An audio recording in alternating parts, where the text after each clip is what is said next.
UBC TV that you are watching. Now, yesterday, shortly after Good Morning Uganda, at about 9 a.m., a few minutes after 9 a.m., the news of the passing of Raila Amolo Odinga was released.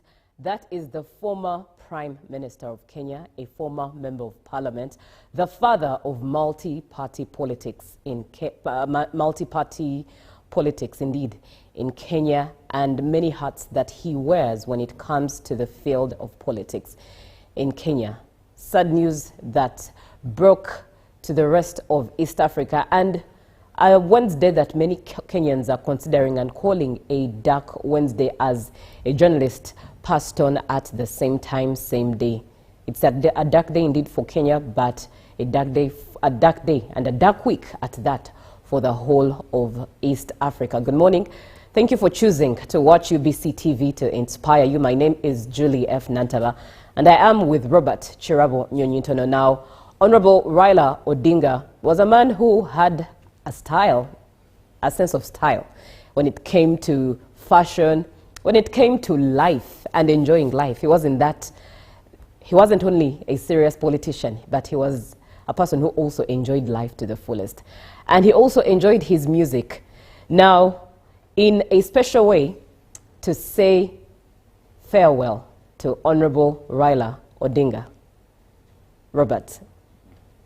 Down the way where the nights are gay and the sun shines daily on the mountain top, I took a trip on a sailing ship, and when I reached Jamaica I made a stop. But I'm sad to say I'm on my way, won't be back so many a days. My heart is down, my head is spinning around. I had to leave a little girl in Kingston town. But I'm sad to say I'm on my way, won't be back for many a days. My heart is down, my head is turning around. I had to leave a little girl in Kingston town.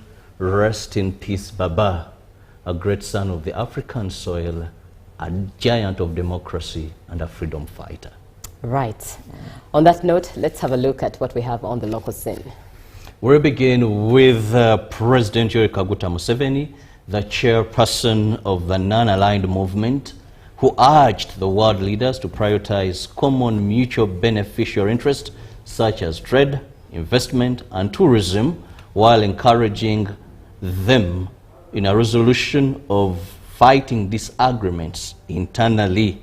He cautioned them against selfishness in pursuit of science and technology, emphasizing the need for collective progress and shared advancement among nations. President Museveni made these remarks while addressing delegates at the 19th ministerial meeting of the Coordinating Bureau of the Non-Aligned Movement held in Kampala. People in Butaleja have been promised that their swamps will be returned to them for rice growing, a practice they say is God-given and vital for their survival. While addressing residents of Busowole Town Council during his campaign rally, FDC presidential candidate Nathan Nandamafabi said his government would introduce modern storage facilities and policies to make local rice more competitive against imported varieties like Bismuth. Alliance for National Transformation presidential flag bearer General Mugisha Muntu campaigned in Kalungu and Butambala districts, where he pledged to address the poor road network and safe water and other pressing community challenges once elected in 2026. The National Unity Platform presidential candidate and party leader Robert Kyagulanyi Ssentamu promised residents of Manafor and Namisindwa districts improved infrastructure and better social services if elected president. While addressing rallies in the two districts, Kyagulanyi pledged to ensure school-going children are well paid for school fees by government and teachers paid what is sufficient, modern hospitals, modern roads and a standard gauge rail, and affordable water and electricity distribution across the country. The government chief whip and NRM national vice chairperson for northern Uganda, Hamson Mobua, dismissed claims by some party members that the NRM granted permission to its primary election losers to contest as independents in the forthcoming general elections. While addressing General Sinalua alongside the party secretary General Richard Todong, Obua clarified that during the Monday meeting between President Yoweri Kaguta Museveni and those who lost in the NRM primaries, it was resolved that no loser should contest as an independent. The government chief whip Hamson Mobua addressed the media, emphasizing that no independent candidate was endorsed by either the president or the party leadership. Without naming individuals, Obua revealed that some party members voluntarily stepped down in favor of the official flag bearer. He cited an example from Koboko district where 22 NRM members who had initially decided to contest as independents in the West Nile region withdrew in favor of the party flag bearer. The chief whip further cautioned independent candidates against using NRM party symbols, stressing that although the law does not bar incumbents from contesting as independents, they cease to use party symbols or identify as NRM candidates once they take oath. Coming to the end of our local stories, the Prime Minister of Uganda, Robina Nabanja, pledged Uganda's commitment to continuing collaboration with the United Nations towards achieving Uganda's development plan. The Prime Minister, who is also Kakumiro Women Member of Parliament, made the remarks while chairing a joint steering committee meeting between the government of Uganda and the United Nations and development partners to discuss new sustainable development cooperation framework for 2026-2030 in Kampala. The United Nations Sustainable Development Cooperation Framework 2026-2030 is central instrument in guiding the United Nations engagement in Uganda. The new framework comes after successful implementation of the 2021-2024 Development Cooperation Framework. However, the United Nations Resident Coordinator Leonard Zulu reported to the meeting that the development assistance through the United Nations continues to dwindle and called the partners to come to their aid. Well, that brings us to the end of our local stories this morning. Thank you very much, Robert. Now let's have a look at what we have on the global scene. And we're starting with Pakistan and Afghanistan. Smoke was seen rising from a Pakistani military base located on the border with Afghanistan, the Afghanistan side on Wednesday amid heavy clashes between the two countries and their forces. The base is situated in the Chaman area in northwest Pakistan, which saw intense fighting earlier in the day with reported injuries on the Pakistani side. The Pakistani army claimed in a press release that its forces had repelled a Taliban attack at 4 locations in Spin Boldak district in Balochistan province. It's alleged that between 15 and 20 Taliban fighters, those are the numbers that were killed with others wounded. The Pakistani army also rejected Taliban accusations that it shelled civilian sites in Kandahar, calling them blatant and disgraceful lies. Meanwhile, a spokesperson for the Taliban in Afghanistan announced today that Pakistani forces launched attacks on Kandahar, resulting in 12 deaths and over 100 injuries. The clashes between the two countries began when Islamabad reportedly conducted airstrikes on Afghanistan, according to Afghan sources. Now heading over to China, in a remarkable medical breakthrough poised to transform orthopedic care, Chinese scientists have developed the world's first bone adhesive that can repair fractures in just minutes. Can you imagine? Now, the innovative material named Bone 02 marks a significant advancement in trauma medicine and could soon facilitate faster, less invasive and more effective complex bone reconstruction surgeries. This revolutionary adhesive was inspired by an unexpected source: oysters. Lead researcher Dr. Lin Xianfen and his team from Zhejiang University School of Medicine in Hangzhou observed how these marine organisms cling to wet, moving surfaces such as bridge pylons in turbulent seawater. This natural phenomenon provided the blueprint for crafting a medical adhesive capable of functioning effectively in the challenging, moisture-rich and blood-laden environment of the human body, a difficulty that has long hindered previous attempts to develop bone glues. Professor Fan Shunwu explained that the performance of Bone 02 is nothing short of extraordinary. The adhesive achieves maximum bonding strength in approximately 2 to 3 minutes, forming a bond that can withstand forces exceeding 180 kilograms. It is particularly effective in addressing complex bone repairs. Very, very interesting story, and one to celebrate at that. Now let's come over to the continent. Madagascar's lawmakers voted overwhelmingly at the National Assembly in Antananarivo on Tuesday to impeach President Andry Rajoelina as the country's political crisis deepened, following weeks of mass protests and unrest. Footage shows members of parliament casting and counting ballots and Vice President Sitini announcing the results to a loud applause. 131 voted yes, 1 blank vote. That's it. Out of 131 voters, 131 voted yes, meaning they voted in favor of the motion for impeachment of Andry Rajoelina.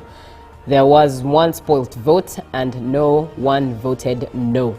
It is declared that the impeachment motion against the President of the Republic, Andry Rajoelina, has been passed. Now, shortly after the vote, Colonel Michael Randrianirina of Madagascar's elite military unit declared that the armed forces were taking control of the government, suspending the 2010 constitution and establishing a transitional authority. According to the colonel, the Senate, the Constitutional Court and the High Constitutional Court will be suspended, while the National Assembly will remain active. A High Reform Court and other bodies will oversee a transition expected to last up to 2 years before a referendum and elections.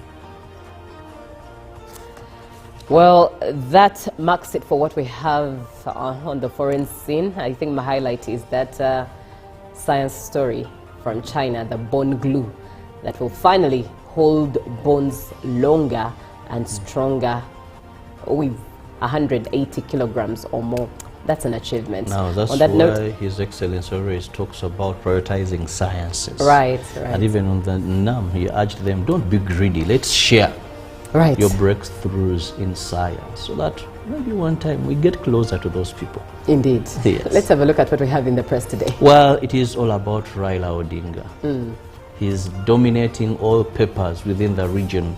In the New Vision, a very big headline, his picture there, Raila Odinga, 1945 to 2025. That is Baba's political journey, his last visit to Uganda. World leaders mourn the icon.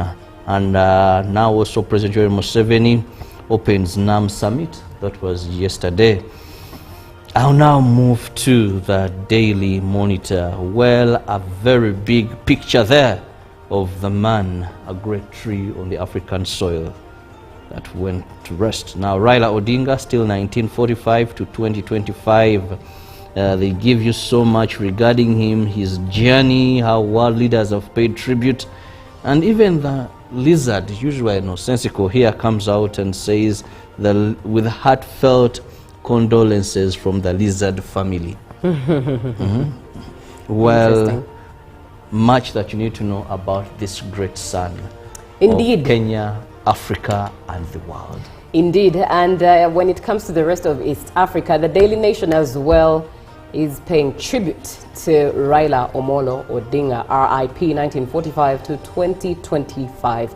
Kenyans mourn, indeed, rest in peace. Now, the song that Robert and I started the show with to bid farewell and to pay tribute to Raila Amolo Odinga is a song that he loved and sang a lot, and it's a song titled Jamaican Farewell, originally sung by Harry Belafonte. It's one that he loved as a politician, as a human being, and he sang whenever asked an opportunity to cheer on. So that's why we used it as a tribute. But for now, Good Morning Uganda does continue, and when we come back, indeed, we're speaking more about Raila Odinga. Be a part of the conversation, 0709602592, and just engage as we pay our last respects, but also pay tribute to a great politician of Africa and East Africa. Good morning.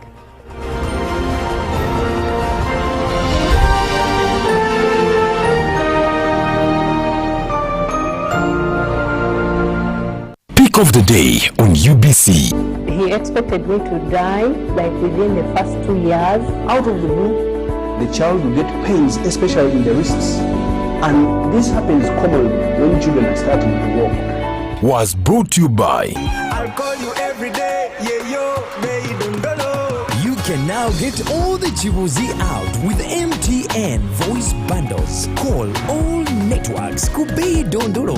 Buy a 25-minute voice bundle for only 1,000, or buy any daily voice bundle of your choice. Dial *100 *21 hash and select daily, or use the My MTN app. When we talk together, we are unstoppable.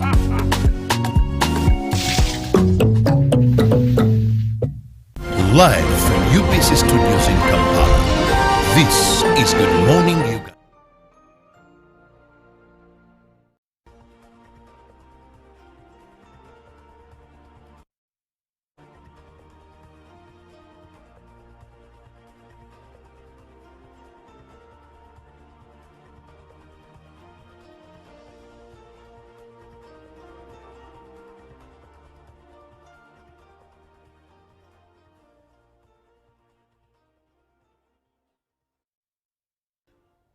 Good morning, Uganda. It's UBC TV that you are watching. Now, yesterday, shortly after Good Morning Uganda, at about 9 a.m., a few minutes after 9 a.m., the news of the passing of Raila Amolo Odinga was released.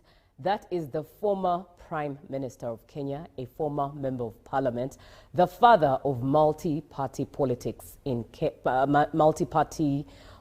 indeed, in Kenya, and many hats that he wears when it comes to the field of politics in Kenya.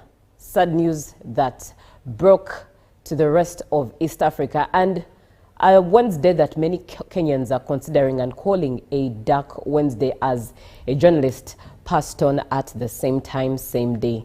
It's a dark day indeed for Kenya, but a dark day and a dark week at that for the whole of East Africa. Good morning.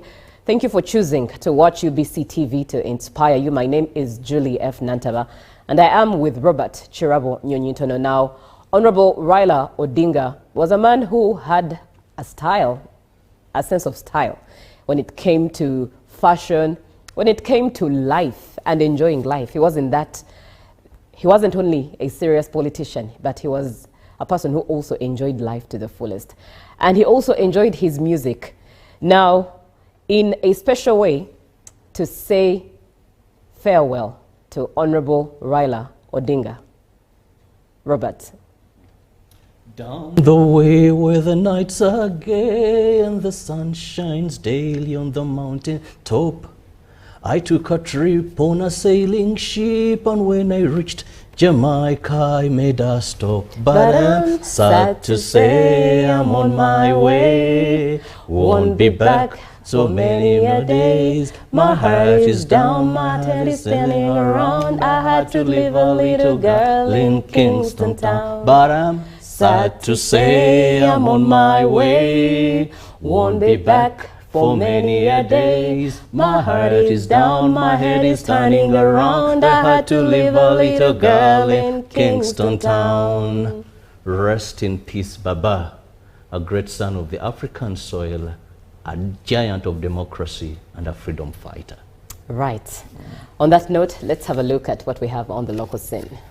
We'll begin with President Yoweri Kaguta Museveni, the chairperson of the non-aligned movement, who urged the world leaders to prioritize common mutual beneficial interests such as trade, investment and tourism, while encouraging them in a resolution of fighting disagreements internally. He cautioned them against selfishness in pursuit of science and technology, emphasizing the need for collective progress and shared advancement among nations.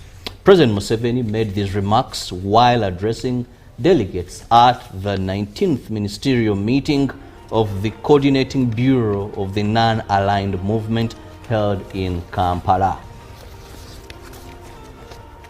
People in Butaleja have been promised that their swamps will be returned to them for rice growing, a practice they say is God-given and vital for their survival.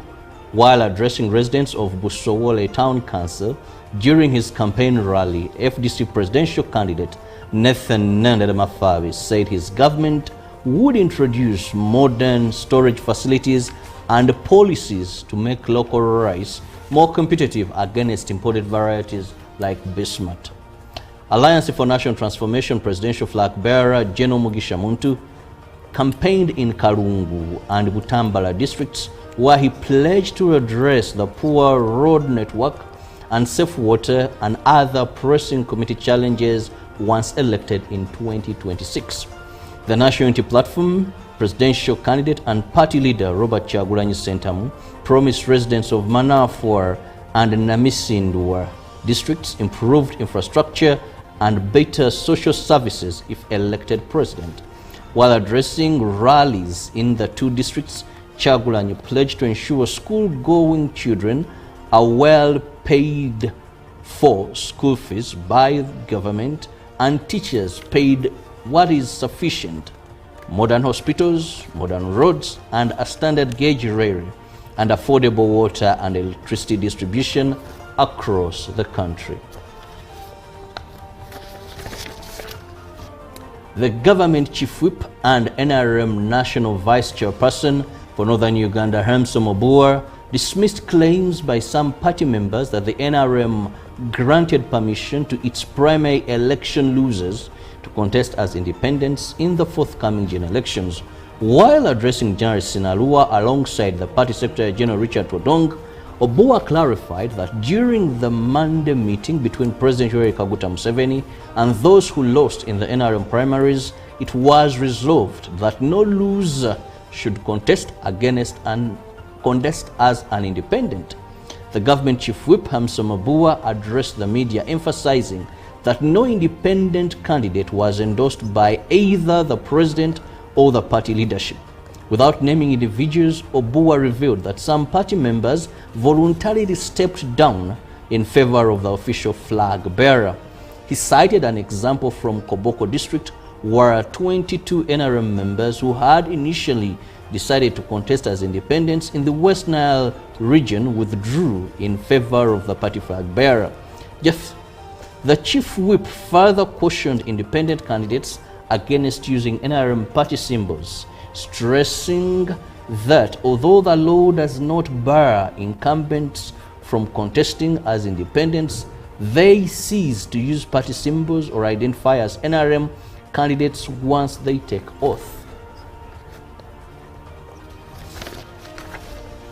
Coming to the end of our local stories, the Prime Minister of Uganda, Robina Nabanja, pledged Uganda's commitment to continuing collaboration with the United Nations towards achieving Uganda's development plan.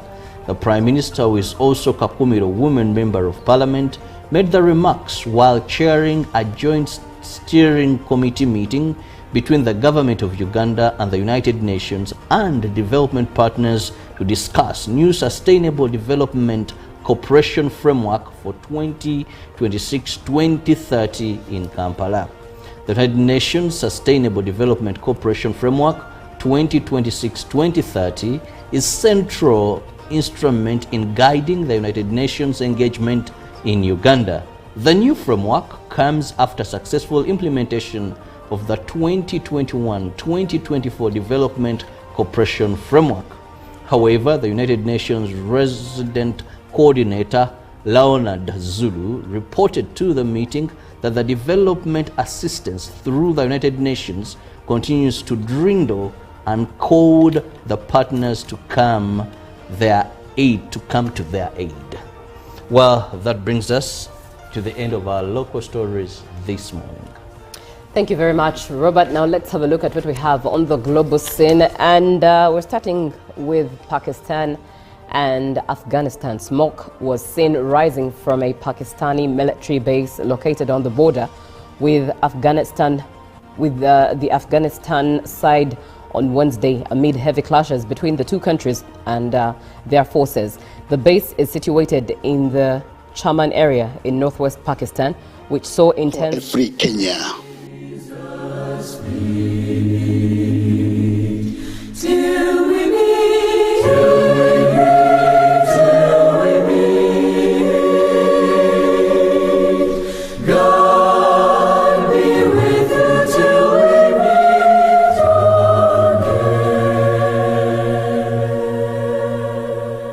By 1982, his name was spoken in fear and admiration. Accused of involvement in a failed coup against President Daniel Arap Moi, he spent nearly a decade in prison. When he walked free, Kenya had changed, and so had Raila.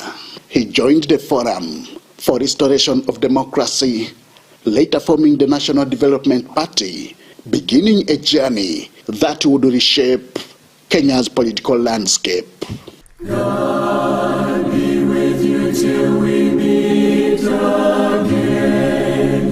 By his counsel's guide uphold you, with his sheep securely fold you. God be with you till we meet again. Till we meet, Over his career, Kenya saw 5 presidents. Raila Odinga ran against 4 of them: Moi, Kibaki, Uhuru Kenyatta, and William Ruto. He lost every time, yet never lost relevance. There is a lot for us, especially Ugandan opposition, to learn from the late Raila Odinga as a Pan-Africanist, as a statesman in Kenya, as an encyclopedia of politics in Kenya. daily manna still provide you. God be with you till we meet again. Every defeat was followed by a handshake, a symbol of reconciliation after bruising political battles and court petitions that rarely favored him. In 2002, he helped end Kanu's 24-year rule, ushering in a new dawn. In 2007, he came within reach of State House only for post-election violence to scar the nation.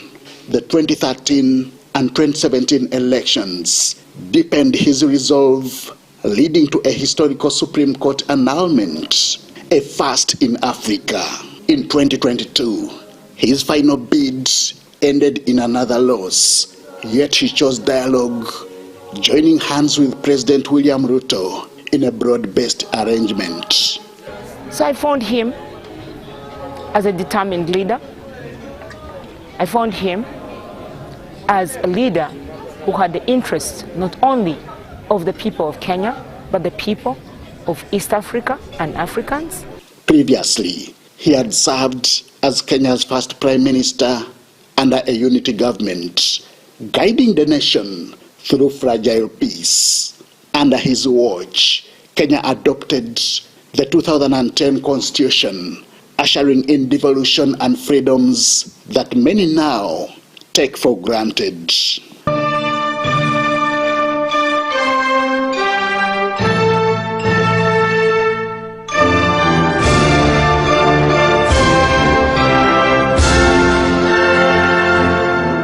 Raila Amolo Odinga never wore the crown, but he built the throne, earning the title, the king who never ruled.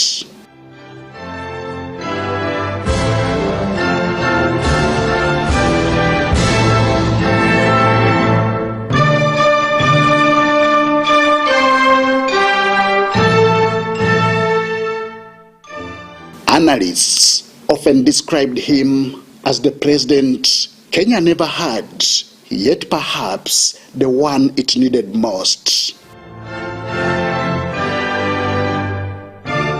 Henry Okrut, UBC.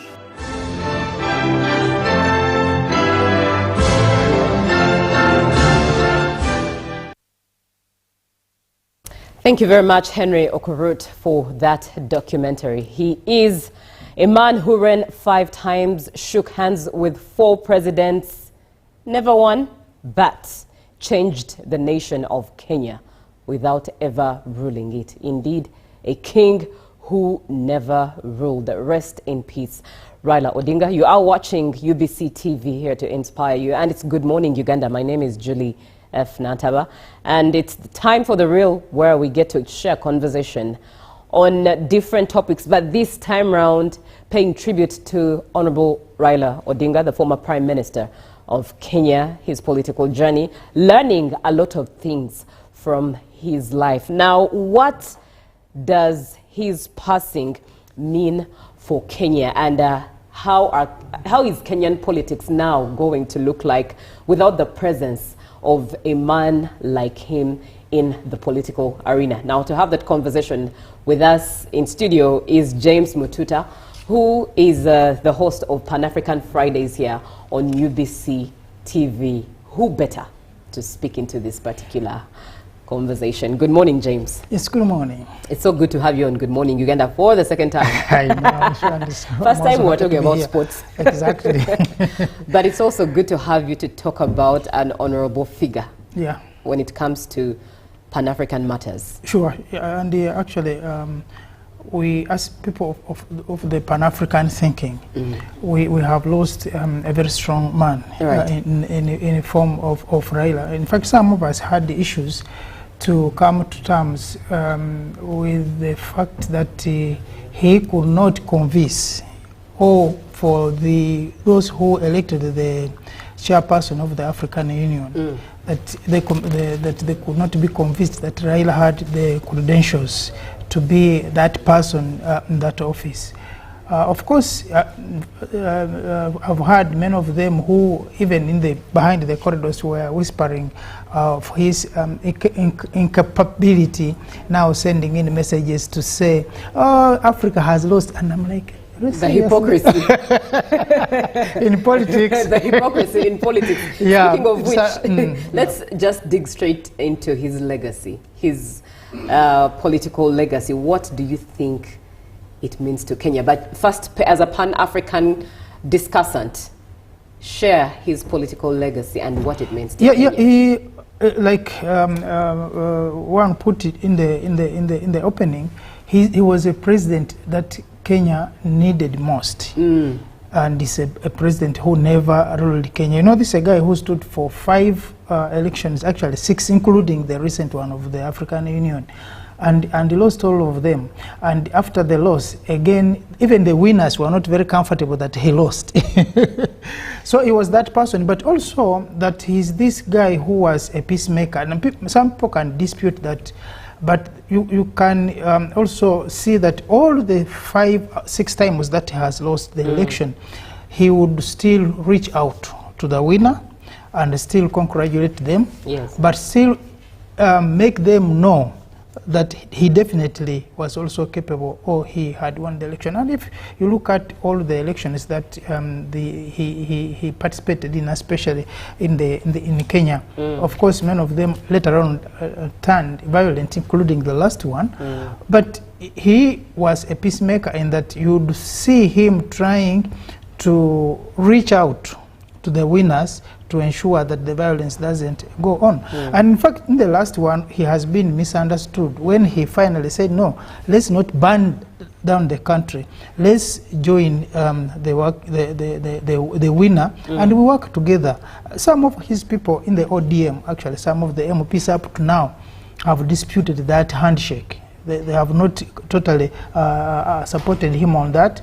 And some people had also warned him that if he did join the government, disaster will befall him. I'm sure it has nothing to do with his death, but that he was a peacemaker, because all the time Kenya has been in violence, has tried as much as possible to quell that violence. And he has also been sacrificing his own position in most of these arrangements to ensure that there is peace in a country. So I think we are losing a person who is a peacemaker and a peace lover, but also a statesman who loved his country and loved his people. And when you say that, that now the image I get is someone who was willing to serve Kenya, and indeed, like it was said in the documentary, that he is the president that Kenya needed. He never got a chance to experience him, because I mean, look at a person who has served under different presidents, opposed them, stood against them, but served in their governments. Served as Minister of Roads, Public Works and Housing under Mwai Kibaki, served as Minister of Energy under Daniel Arap Moi. He was a member of Parliament from 93 to 2013, and that's governments that he's working with, but made sure that at the core of his values, service was key. Surely, but even when you look at that biography, even when he served as a member of parliament, he was not a member of parliament from his home area. He was a member of parliament from Langata in Nairobi. So he had this figure cutting across the religious, the political. Of course, a lot has bad things have also been said about him, has been demonized by the political opponents, but still the fact remains that Kenya will take a long time to have a person of his type. There are many politicians, of course. His ODM, if it remains a party, will have some other person to take it over. It's interesting. And on Independence Day, ODM was celebrating 20 years. Our Independence Day, which was 9th October, just last week. ODM in Kenya was celebrating 20 years of existence. Yes. So we shall see more people coming in as politicians, as leaders, but the character of Raila Odinga, we shall miss it as a peacemaker, but also as a statesman who loved everything for Africa, but also made a lot of sacrifices and compromises where he would benefit as a person to siege ground that the country will be peaceful and even the continent will be peaceful. And that's the spirit of a Pan-Africanist. That is Africa. And indeed, as you say that, just for it to be out there, in your perspective, do you think he contributed to the national unity of Kenya, or he challenged the national unity of Kenya, just the way he played his politics? Many people would have misunderstood him to be a man who was selfish, because they would tell you that he did not keep the alliances with people he had allied with. But you also will remember that all the presidents under all the regimes that he has served under, he has been the one who has been backstabbed most, because all the promises that have been made, including the last one, by the way, the current one, where they had an alliance with President Ruto. Many people have come up to say, but it's not what we agreed. We had agreed on a sharing preposition, which is not working out. We had talked of people stopping kidnappings and the killings, but these things are continuing. So he finds himself at a crossroads, whether to continue with this alliance. In fact, he died at the time when the alliance was also in very tricky situation. And I hope those who are going to take over ODM will be able to continue from there. But talking of the unity of Kenya, I think he's one person who has been on the forefront to ensure that Kenya is united. Right. We have had people who have come in to make statements which will definitely look like you are inciting. That would look like, but you know, the politics of Kenya is that the tribalism is a bit intertwined in the politics of Kenya. Yeah, them, yes. Ethnicity is a key. The majority of if you have the numbers in terms of ethnicity, you have been hearing people talking of the people of the mountains, then the people of the east, then the people of the coast, then the people. So ethnicity is very, very entwined in the politics of Kenya. But Raila had somehow overpassed or bypassed all these ethnicity clubs. Of course, the last election, we saw the people of the mountain trying to move away from him, and indeed they did. But I think that was also to do a lot with the background of ODM and how ODM, his political party, has been performing. But nonetheless, ODM managed to secure majority in parliament, and that shows that the party and the leader were popular across the country. So this shows that he could be the only person who could solidify Kenya under one roof. We saw just a reminder, you know, the recently concluded riots, Gen Z movements in Kenya. Part of the issues were Gen Z disappointments in Raila. Yeah, because because Raila has been the face of opposition all the time, for all the present staff have existed. But his thinking was that if he continued support and rallying behind the agencies, the country was going to be totally burnt down. So he had to cut a shortcut to say, no, let's agree. And we agree to address the issues that the agencies are raising, but also look at what government has in store. So I think that's where the problem was. The agencies misunderstood him to be a power-hungry politician who was looking for survival. But also some people in the government, including, you remember the former vice president who was impeached for him, was saying there was no way we could have a handshake with this man. At some point during the campaigns, President Ruto himself said there will be never a handshake again.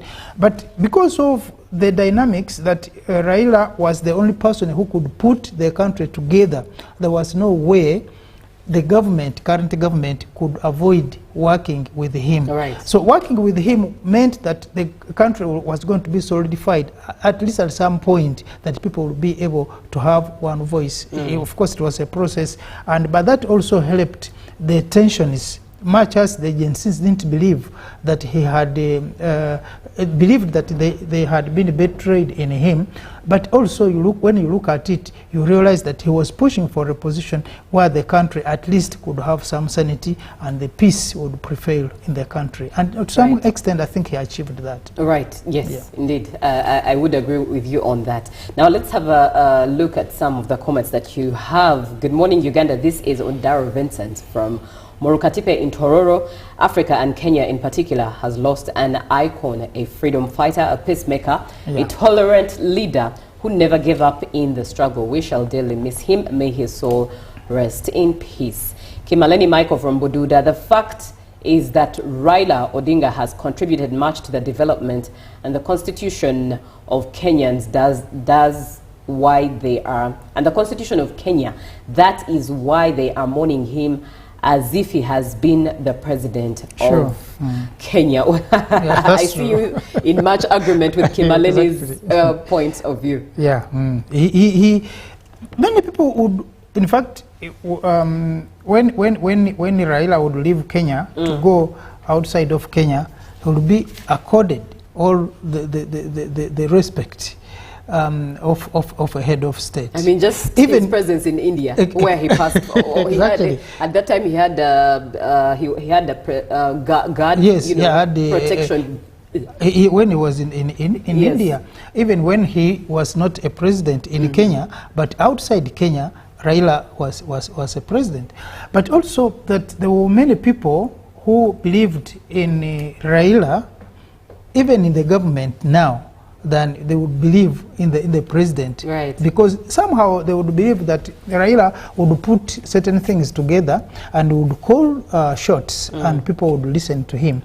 Unfortunately, you also realize that maybe that was also a problem, that for the sitting government, no person will be so comfortable to see a person rising in the ranks and calling the shots when they are in power. So it also becomes an insecurity. But I think, like Kimaleni also, who said that he has contributed to the democracy in Kenya, and even this constitution, which was made recently, it was from his contribution and his insistence that certain things have to be changed in Kenya, right, so that the people of Kenya can have a voice in the leadership of their country. So it is true that he has contributed much in the democracy of the country, much as has never been a president of yes. that country. 0709602592 is the WhatsApp number that you should get to engage and contribute to this conversation. We're looking at the passing of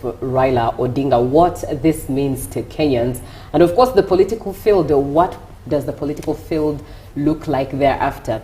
Yesterday I read a post on X and the author there was stating that many politicians have risen off of the cloth of Raila Odinga, and now that he has passed, what happens to them?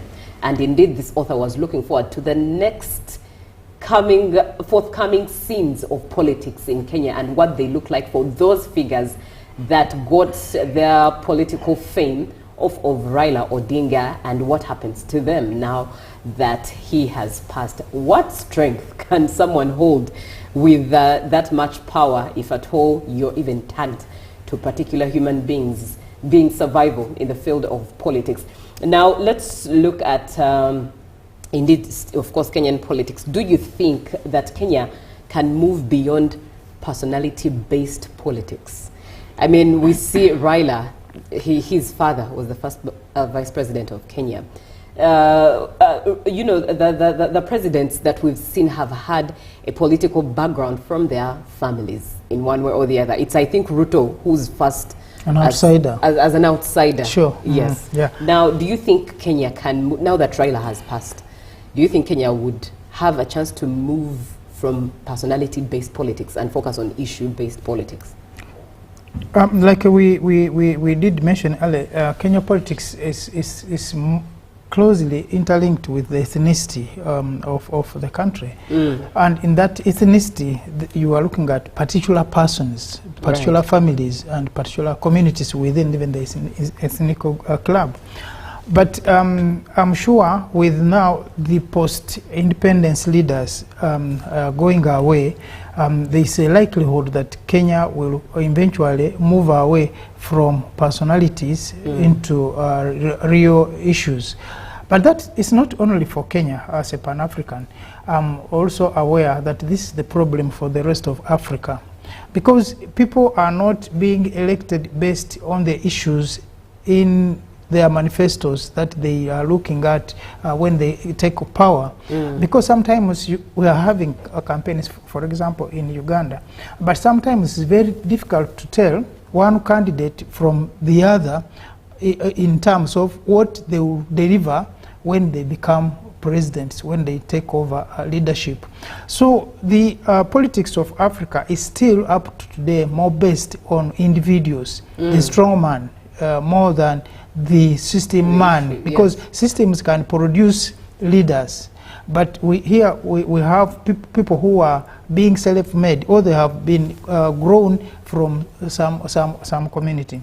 So we see Raila coming in from his family because his father was a vice president, and we also saw Kenyatta coming in because his father was president. Yes. So, but now with these two families getting off the scene, I guess maybe more people, the types of Ruto and others will be now coming up. But still, it's not going to be based on the issues that the people of that country want to be addressed, but also it will depend on the people who have been around in politics. And those are the guys that are still coming around. But it's unfortunate, but it's also maybe the trust that people have for those families, knowing that someone is coming from the background where he has somehow been mentored through that family, and sometimes the families have the names to protect that when they have someone in power, he will not be able to undo what the family has built on as a legacy. And speaking of legacies, now let's look at, of course, ODM. What do you think happens thereafter, the legacies of ODM and, of course, Azimio la Umoja? Who do you think in there would be a possible person to carry on his legacy? I'm looking at people like the Sifunas, people like the Rengos and others who are in that group. There are many people. Now, the fortunate thing is that of late, Raila had more or less relinquished his leadership activity role in ODM. He had taken on somehow a back seat. Yeah. I don't know if it was because of his health or he was looking at what has happened. But this ODM still has leaders, and I think it will now bring in a breed of new leaders who will take over that party. But also, his passing could also be a blessing to the party, because you remember some people were walking away from the party. There had been disagreements in the party when he had the handshake with the current administration. So it is possible that now those differences are going to be cemented, and the party will now come together to be strong, either to strongly work with the government of President Ruto, or strongly walk away from the alliance that they had formed with President Ruto. But this is also going to depend on how this transition, these few days that Raila is going to be in Kenya and is going to be buried, will be managed by the government. Because should there be any slight mistake that the government is the administration in Kenya, in Nairobi, will make, definitely ODM is going to walk away from that alliance. Right. Looking at some of the comments, especially as we begin to close this conversation. Good morning, UBC. This is Amos Obuya from Kumi. In fact, I see Raila as being a president of Kenya. However, his death has come at a wrong time, especially for Kenya and Africa in general. And someone else comes through. Good morning, UBC. I'm called Siraj Maso from Arua City, Uganda. I'd like to join the world in mourning Mzee Baba Raila Odinga, the total political affiliator, really pan-Africanist, that has played a great role in Kenyan politics, adding values to East Africa democracy. We will miss his legacy. May his soul rest in peace. I'm Bimali from Jinja. Good morning, presenter. For sure, may Raila rest in peace. But in general, East Africa has lost a big politician, and he has contributed a lot to politics of Kenya than other politicians. Very interesting perspective indeed. And finally, in Kenya, one gets a job based on parents. Last position in government. Up to the last position in government, Raila became what he is because of his father. So is Davadi Kenyatta and many more. This trade goes to many down there. That is Wamukota, who has shared that perspective. Now I'm speaking with James Mututa. He is the host of Pan-African Fridays here on UBC TV. And indeed, we've been looking at what the passing of Raila Odinga means to Kenyan politics and to Kenya at large. Now, James, as we close this conversation, what is Raila Odinga's symbol for East Africa and Africa? For East Africa, it is going to be a difficult time because when you are talking about East Africa, there are a number of issues that needed to be, still needs to be handled. Now, when you look at issues of immigration, we still have problems. Sometimes some country, people in East Africa, some of you still pay for the visas within the East African community. We also still have issues of open market. We still have a number of issues that need to be addressed. So Raila was one of those people this part of Africa was looking at to address some of those issues. And you remember, he has also been sent by the government to attend some of those negotiations, especially in the free trade area of Africa and many other areas. So his passing, like one says, has come at a very bad timing when we are having leadership issues in Africa. You know, we're having elections in Uganda, soon we're going to have elections in Tanzania, yes. A year later we're going to have elections in Kenya.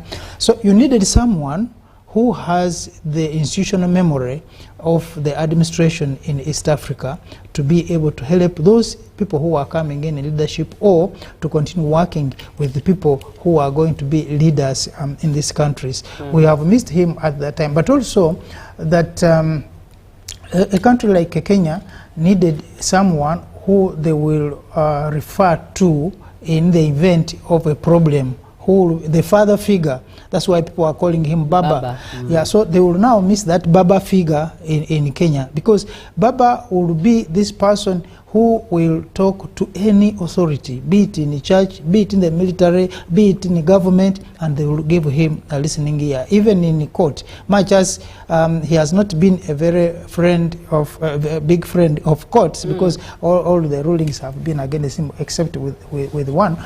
But he has, we are missing a person who will be listened to. But also, you know, we shall also have time to talk after that he the issues of the West and the East and the rest, and this thing ran from his family, that either he was not a friend of the West, and there are reasons why the West never liked him, but also that they never liked him because he was also pushing for issues that affect Africans. And for us in the Pan-African movement, we think his not being a president of Kenya was also to do with his relationship with the West. Right. Thank you very much, James Mututa, for speaking with us this morning.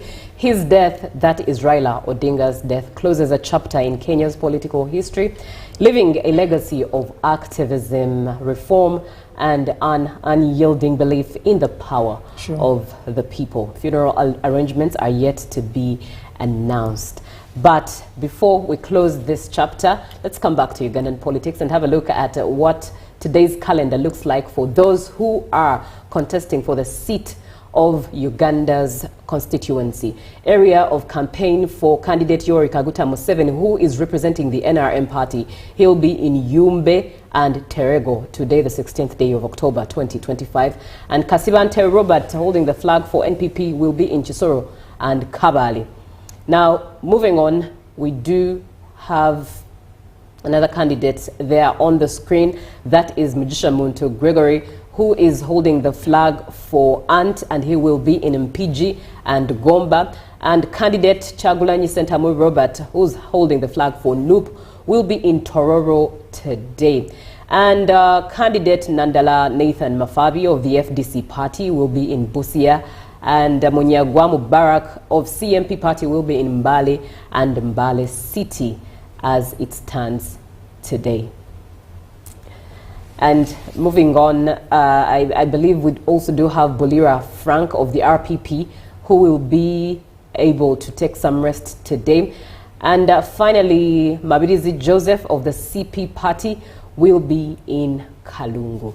Thank you so much for being on the program and watching UBC TV. We indeed continue to eulogize Honorable Raila Odinga, but for now let's have a short break as we get to enjoy JMU Tourism Express, and we'll be back shortly.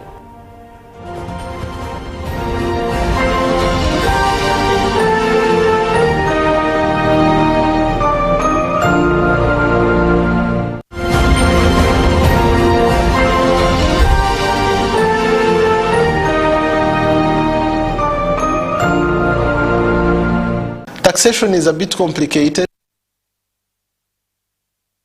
and the only way to demystify it and make it as easy to understand and to comply with is through engagement. Is there a limit to the number of cars a returning citizen is bringing into Uganda?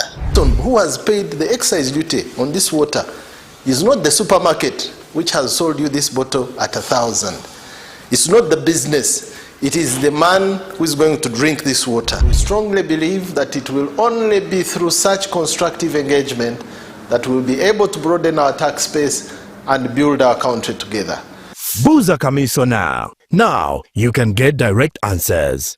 Send your tax-related questions via WhatsApp or SMS to 0790-141-887, and the Commissioner General of URA, John Musinguzi, will personally address them.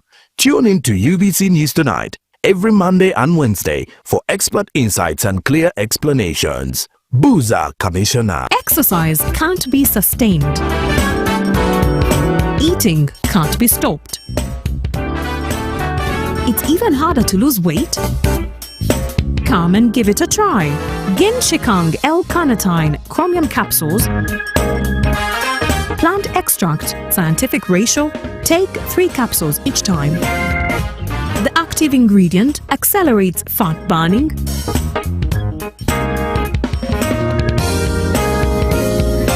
eat twice a day, don't take a detour. Weight loss starts now.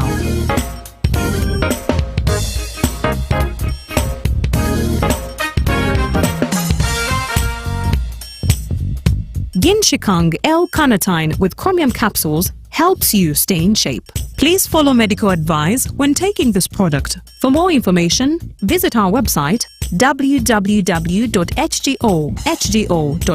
or call 0800 335555. Live from UBC Studios in Kampala, this is Good Morning Uganda.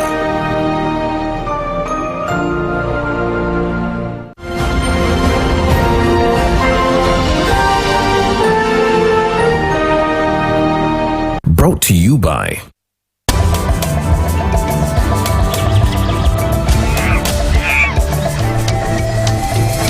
Uniquely Ours. Explore Uganda. Welcome back on the 3rd episode of Dolwe Island. We're still taking you around, and it's just beauty, history and nature that we've been talking about. Thank you for joining us. My name is Zakia Lucky, and welcome on the GMU Tourism Express. Now, previously we took you through Kandege Stone, which had so much history and beauty you got to see for yourself. But right about now, I have no idea where we are seated, but Mr. Gabriel is still with us, and he will still tell us about this place. Oh, yes, my name is Discharge Gabriel. I'm a conservator here at Dolwe Rock Art Site. And we have this particularly a kind of the art that was left behind with the element. These we call it other archaeologists call them the copules, others call them the rock hollows, others call them the carved hollows. And now we have a number of these copules on the island.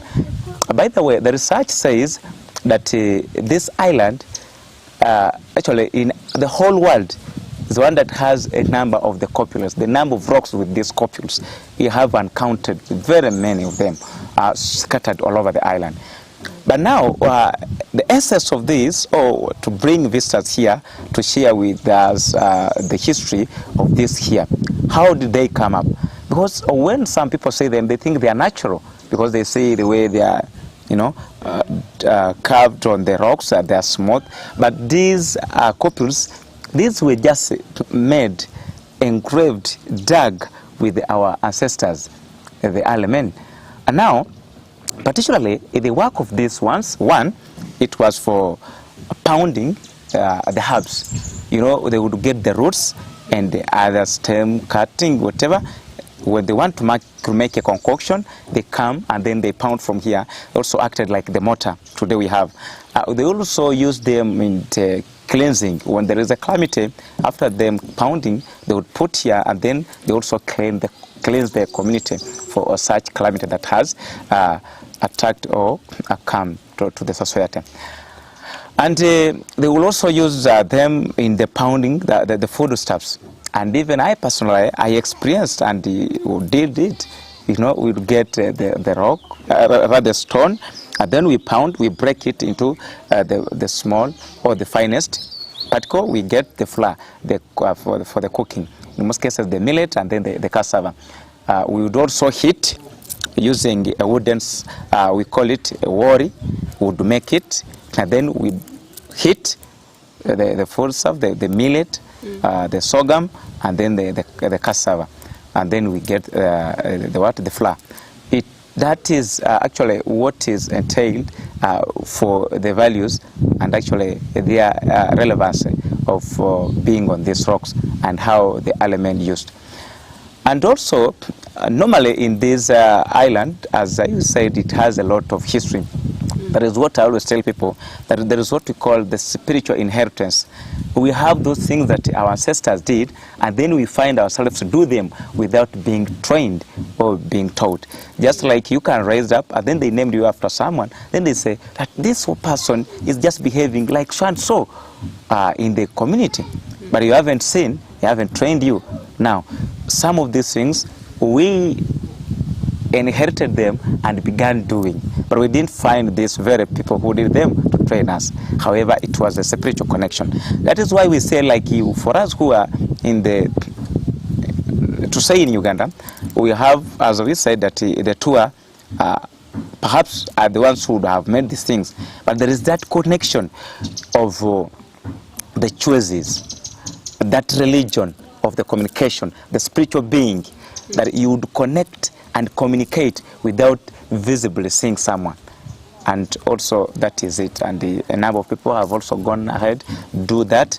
But as with the modernity, it is trying to erase. But we are trying to tell our members, our children, not to forego the heritage, the culture, so that these things can move a generation to a generation.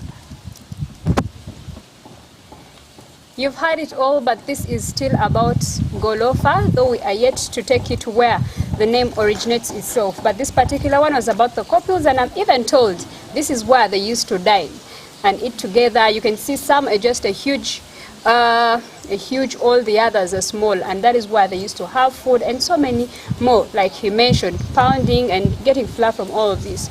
So stick with us as we take you to where the name Golofa originates. There's so much history up there itself, and I can't wait to get to learn about that as well. Stick with us.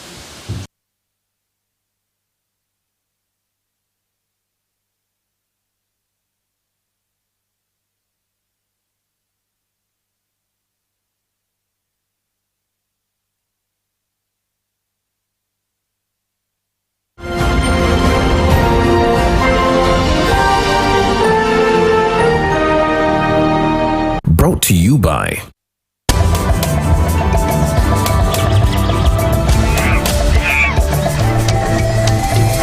Uniquely Ours. Explore Uganda.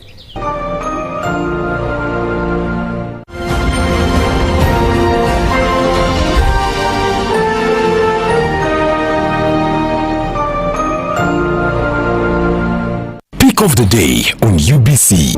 He expected me to die like within the first 2 years. Out of the blue, the child will get pains, especially in the wrists.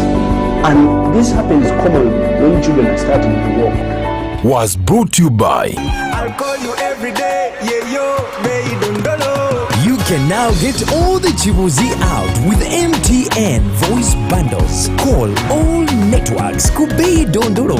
Buy a 25-minute voice bundle for only 1,000 or buy any daily voice bundle of your choice. Dial *100 *21 hash and select daily or use the My MTN app.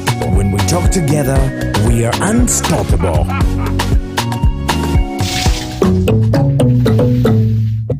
Taxation is a bit complicated, and the only way to demystify it and make it as easy to understand and to comply with is through engagement. Is there a limit to the number of cars a returning citizen is bringing into Uganda?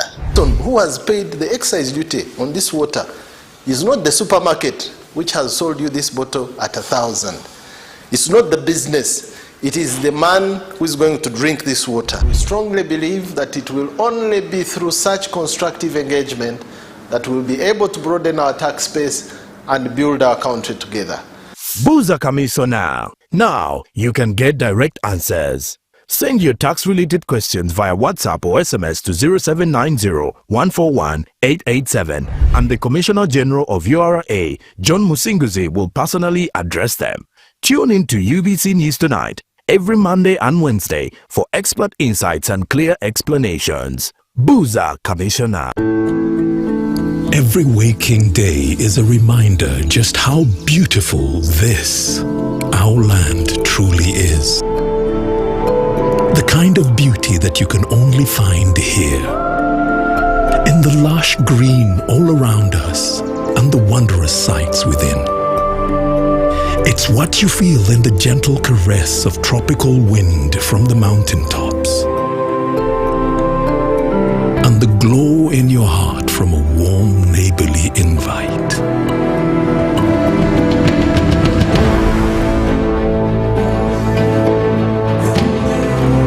It's in the distinct aroma of our cooking to the taste of food that takes you on a journey.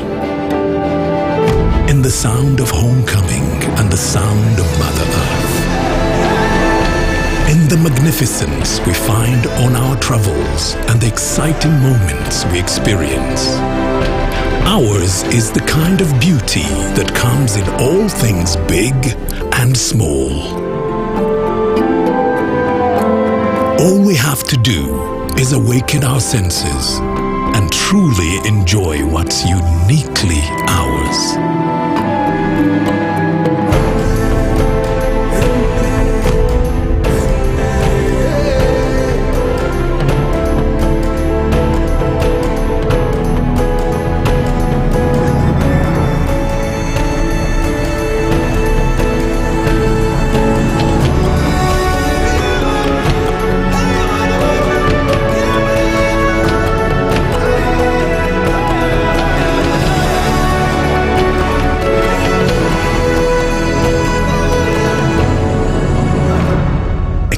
Uganda, the pearl of Africa.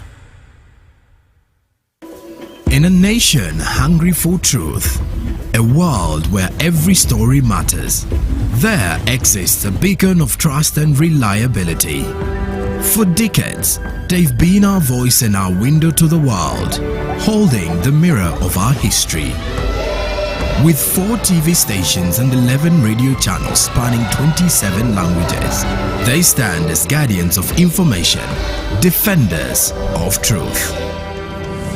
With Mascari Heritage Advantage, they uphold every citizen's right to reliable and free information. Their archived stories shaped our past and illuminate our present. Yet now, as new challenges arise and the world evolves, their mission faces its greatest test yet. Be part of our journey and let's navigate the unknown, uncover the untold, and safeguard our future together. Tune into your public broadcaster, for it is the intersection of trust and truth. Because to UBC, your story, and every voice matters.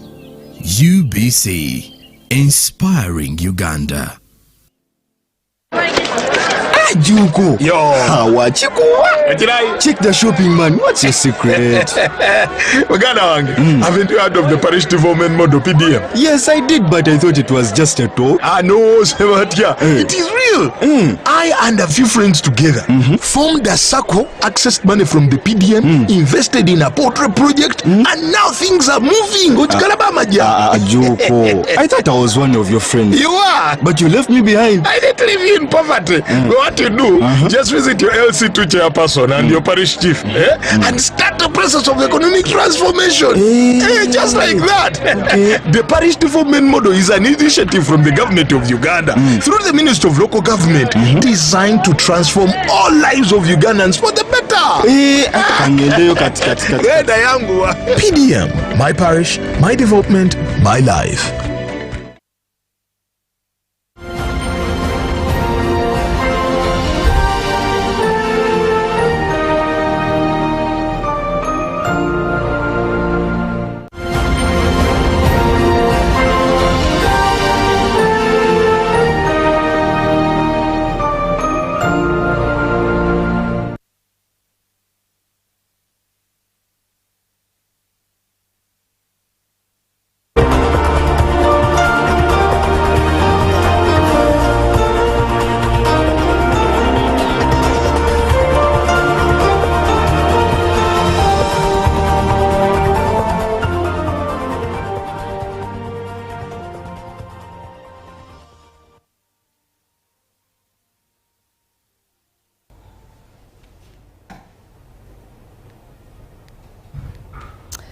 Good morning, Uganda. Thank you so much for watching UBC TV. It's time for the agenda.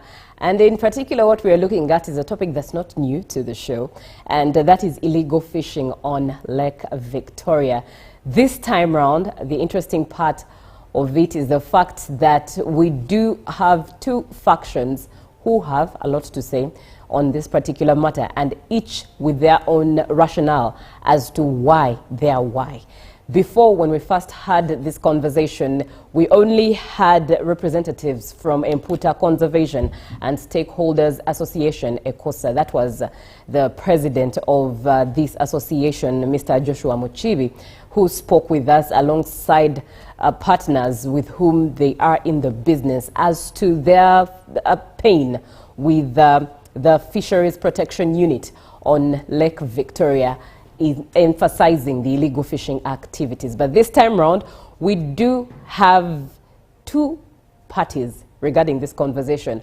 One, of course, one who's on the side of fishers, as well as I've just been taught that a fishmonger and a fisher are two different things. That's why I'm using the title fishers, but also a spokesperson from FPU, the Fisheries Protection Unit. Now, at the beginning of October, a story ran in the Daily Monitor citing that fishermen on Lake Victoria had called for the reinstatement of beach management units at landing sites, claiming that their absence had facilitated illegal fishing practices and weakened community control over the lake. And you very well know the fact that BMU were introduced in the early 2000s and were community-based groups tasked with co-managing the fisheries subsector in fishing villages. But with citing this organization, there was the introduction of the Fishing Protection Unit. And of course, this was with citing corruption with BMUs. But local fishermen said that the vacuum had caused more harm than good. 0709-602592 is the WhatsApp number that you should save and text to be a part of this pertinent conversation. My name is Julie F. Nantaba, and in studio with me is Afande Lauben Ndifuka, who is the spokesperson of the Fisheries Protection Unit, but also Princess Luasa Diana, who is the Director, Island Mission Uganda, as well as a member of the Emputa Conservation and Stakeholders Association, and also the General Secretary of Abalunyanja Fishers Association and Caretakers Uganda. I will start by saying, Afande, good morning.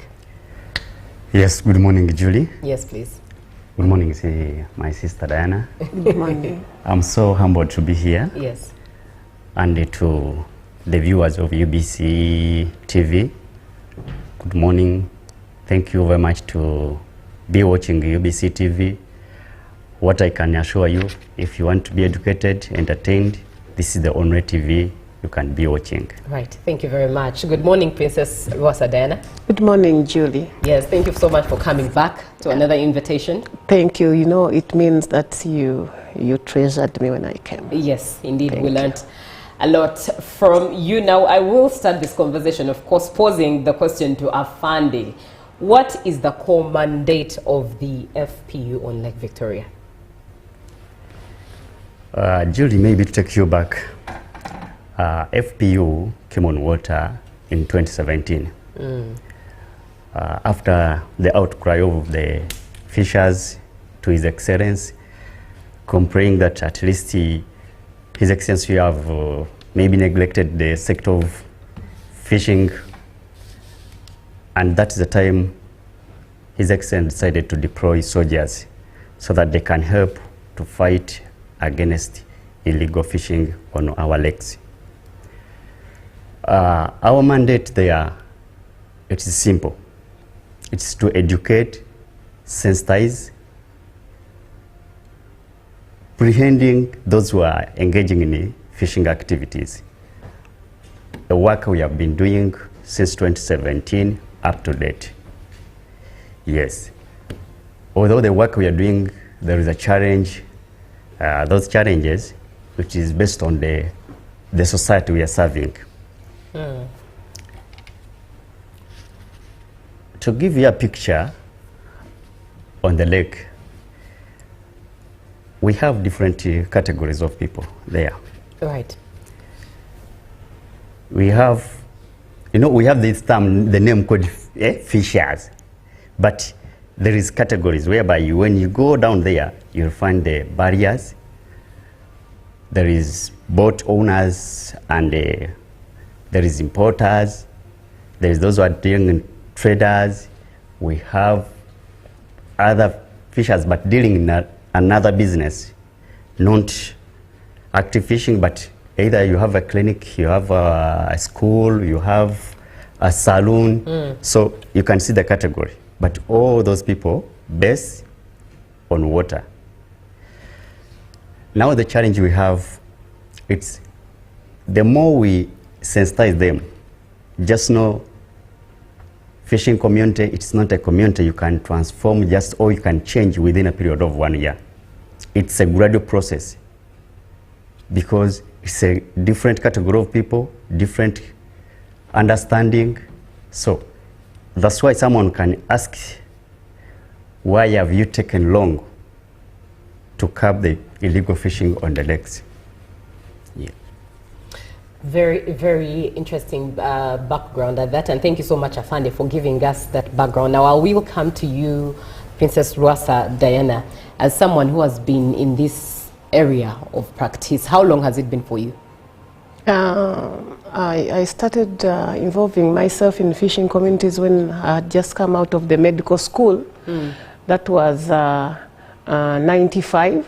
Before the exams, I worked with WUBOS. I managed to map and also do a health demographic survey for the whole country. So that's when I picked interest. And being a native of the fishing communities, I picked interest to go back and help, because I think since 1995 to now, those are how many 30 years? 30 years. Right. I've been there. And what illegal fishing practices have you seen as a constant that have never gone away, or if anything have been increased? I think the illegal fishing has increased. Than before? Than before. That's what I can tell you. It has increased for a number of reasons. When the army came in 2017, I was there, and they really worked hard, and later they were compromised by corruption. Corruption took over, And the state, if illegal fishing in 2017 was, if we can give it a percentage, was on 40. Now I think it's 100 and something. That's how bad it is right now. Because of Ugandans who have refused. You know, it takes two to tango. So the question there, who is to blame for the increase?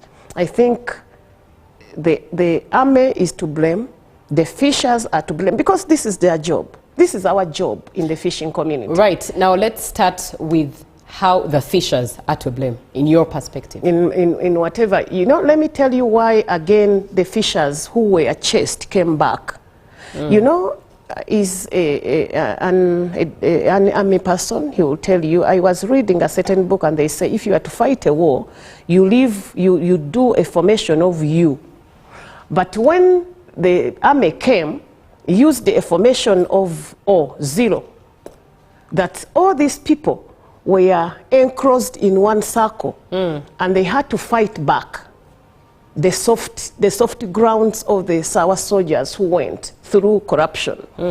So you find that a person who had a boat of, they call it manga tano, manga mukaga, that's the size of the boat, or 24, they were all destroyed. So that these people had nowhere to escape from. So they had to start saying, Afande nawe, ndeka konvubeko, can leave me, at least give me chance. So corruption set in, that's why I'm blaming. You know, the person who eats a bribe and the person who gives, yes. All of you, you are equal. So because of corruption, the illegal fishing increased. Because they did not, the person who planned to fight illegal fishing from these people, they did not plan well that how am I going to help these people who had these small boats, who had illegal fishing gears, how are we going to help them from moving away from illegal fishing to legal fishing? They were just beaten, thrown out, and as a human being, you have to think of surviving. And even our brothers, they sent, if someone gives you 100 million, you find you don't have it. You've never even seen it. So, and again, mafiaism. People who are using these local fishers to take fish to Congo, they were not worked on. They only dealt with the person who goes and throws the net. The people who brings in those nets, illegal fishing nets, they were not worked on. So because of that, people started looking for survival, and they started to fight back and to compromise the army, and the army was compromised. So illegal fishing went higher than how it was. So in other words, it's both parties. Yes. At the end of the spectrum. Yes. Each is corrupt and compromised. The mafiaism is too much. Right. And there are big people in the government who are doing this. Who are emphasizing this. Right. Let me come to you, Afande Lauben Difula. With what Lwasa Diana has stated, of course, the FPU was introduced to curb issues of illegal fishing and citing corruption with BMUs that were existing from back in the day, from 2000s up until 2017 when the FPU came on board. Why is the issue persisting, or rather increasing at that, as opposed to decreasing? Thank you, Julie. You know, sometime I agree with my sister Diana, and sometimes we go apart. We disagree. The good thing, she has been on the lake, and she has experienced different commander of UPDF, of FPU, with different method of operation. And she has mentioned about that when like AME, there is a formation he has used, like a U formation and the O formation. That the past regime of FPU, they use the O formation, whereby you encircle your enemy and you don't leave escape route. And she can agree with me that we use that method. But Judy, what I want to tell you, the society we are serving, we try to use excessive force, the outcome was not also good. Whereby the fishermen went ahead to complain up to the president. They say, these people, they are killing us, they're using a lot of energy, and we don't have where to go. And we thought that using excessive force, it will help to save our lake. What does excessive force look like? And the implementation, what does it look like? I think you have been hearing that whereby the, like we used to cane, we arrest, we don't have that kind of mercy like whereby you say that let us forgive, or maybe someone you warn someone like several times. The outcome was not also good. Right. You know, the more you arrest and you take to the prison, remember there is another, that is how you affect also the landing site or the society. You are arresting the young, energetic youth with the families. They have kids, they have women. You are putting them inside every day, because a day I can arrest more than 10 fishermen. Illegal fishers. Yes. Now, mind you, like you are arresting every day, then you are creating another society of the women and the younger children. Then we said, let us change now the method. We can use the law, but we should be human. Sometimes we sensitize, or you arrest, you educate that person. The person say, please, Afande, I'm going to change. You give benefit of doubt. You say, okay, let me give you a chance. Right. Then you get that person second time. Maybe third time you can decide now to take that person to the what? To the court. Because as UPDF, we are there just to serve the what? The wananchi. We are not there just to hurt the society. However much we are trying to save the lake, but also we should know the environment we are operating in.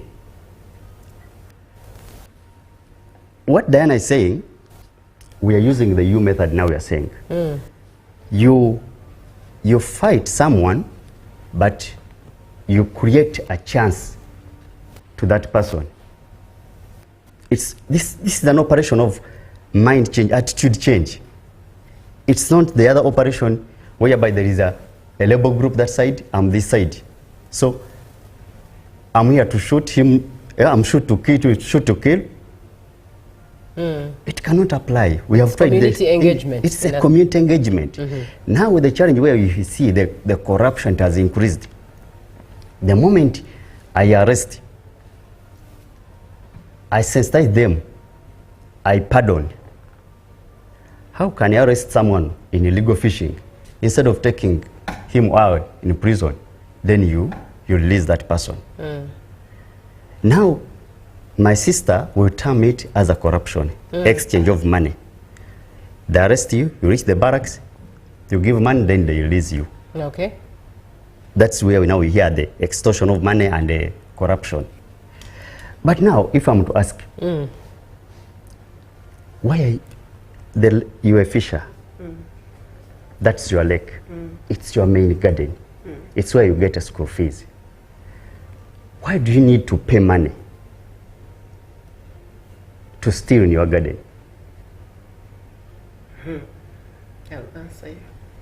So, do you want me to answer? First of all, I want him to complete, to finish all that he has to say. That issue of corruption, sometimes it disturbs my mind. How can they have? We are there to serve them. Our work, we have been telling them, please avoid beach seine net. It is prohibited.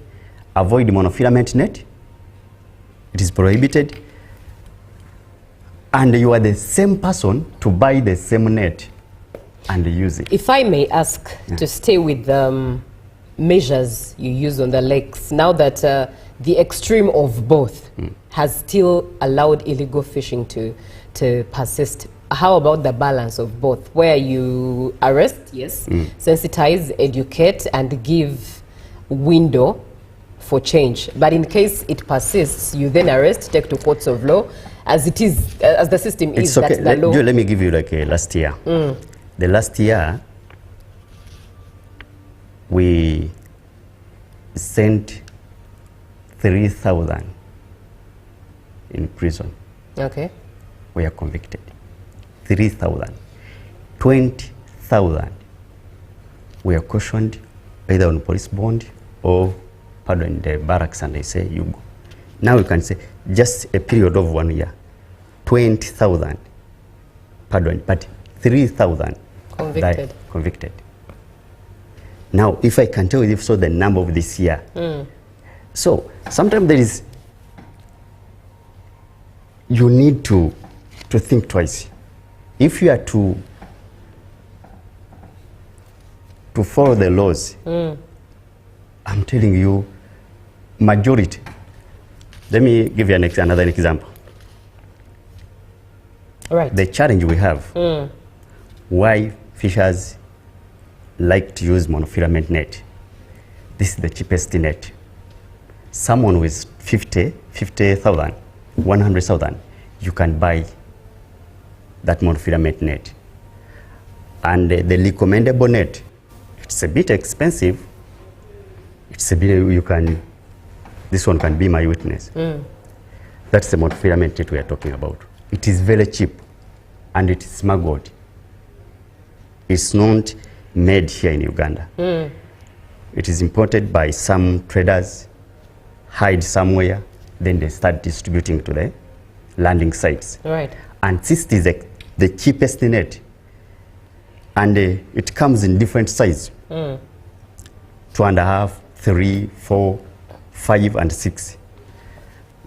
So fisher prefer that net instead of adopting to the one recommended by the government.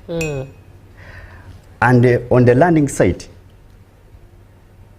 I'll give you an example, like a web server landing site. You go there, the population there on the landing site, you'll find like a 500.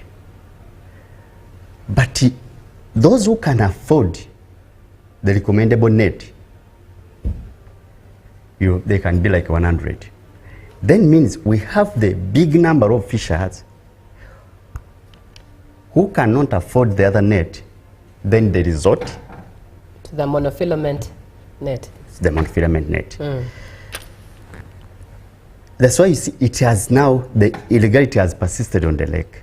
We do our best. We educate them, but for them they don't want to get it. They don't want to get it. All right, let me come to you, Diana. And we start with the question that Afande Lauben posed over to you. Why do you pay to steal from your garden? You know, the picture Afande is trying to paint to us. I want to ask him to be a Ugandan, to remove the uniform and be a Ugandan. And me and him, I know he's a good man and we help this nation. When you asked me this question, first of all, the approach the army used was to take over the lake forcefully. They took it over. I was one time on an island called Kavenyanja in Wachiso district. We had gone for a medical outreach and immunizing of children. So the army came and the Mr. Semajwari, I know he can be seeing me, he had confiscated some illegal fishing gears and he was bringing them to the army. They asked him, who told you to do our job? They beat him and his children and grandchildren started crying. Let me tell you how it came. So the people, the Balunyanja, us, who are the owners of the land inside the lake, intimidation came. We used to protect our breeding, whatever, using the gabungas, and all the gabungas were beaten and removed. That's the first system they used. So they owned the lake themselves. After owning the lake, they started putting their beach management committee. It's BMC. Now, first of all, you took over my house. You took over my garden. I have no say. I'm watching from a distance. And from even me to go to my garden and harvest one bunch of matoke or cassava, I have to ask you. You have a gun. Let us be truthful to this nation. And these people took over the LC ones, the committees, they removed them. Because if you beat an LC one, when the village is watching, who is going to respect if you say stop illegal fishing? So that's what happened. And they took over. Even the beach management committee, which is there now, the BMCs, they are elected and put in place by the army.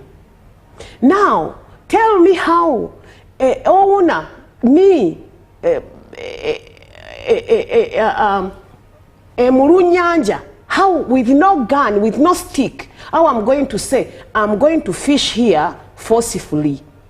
So people who are fishing right now in our lakes, let's be Lake Kyoga, because I've been moving all over, they are being left by the army. It's exactly that Diana has illegal fishing. So there is no way if you took over. That's why I agree with the president. Because he's saying, let the lake be, if you did not take the lake from the owners, why is now the president is saying, let the lake be given back to the indigenous people? Because the lake was taken away from us by UPDF. So if you want to fish, you have to agree with them. So this question you are asking is a very, very broad. We can stay here the whole day when I'm defining what they really did and how they did it. At this point and events that are have been exposed, even the president now, I think, is quite confused as to how to help if the FPU is using all these measures to try and curb illegal fishing, but it's intensifying. And of course, the fishers community is also disgruntled in many ways. It looks like it's a space between a rock and a hard place, and you do not know what to do. Do you know what is happening? Please elaborate. It's now, the community was divided into two. People who love the country, like Diana, and people who love legal fishing. Now, the people who love legal fishing, they are the enemies of UPDF. Now, the people who are in illegal fishing, they are the people they are moving with, because they are protecting themselves that, no, we used the force and the force did not work. That one is a lie. Force worked. Now, when you fight a war, you fight and kill the enemy. When the enemy is removed, you start resuscitating how you are going to lead. So when Nwagaba fought forcefully, and even fish came back in the waters, they were supposed to bring back the committees in place so that they can sustain, and UPDF goes and remains on, because they had come on a mission which was supposed to stop. Because it's us who went and asked the president that please help us and bring UPDF to come and help the fishing communities. So that is one of the things. If we are smart and we love this country, we should be able to speak out the truth. So when these other people were destroyed, and if I come and I bring a co-wife in your home, Julie, and I take away, your husband takes away your responsibility and gives it to your co-wife, it's very difficult. First of all, they take away your self-esteem. You are half a woman.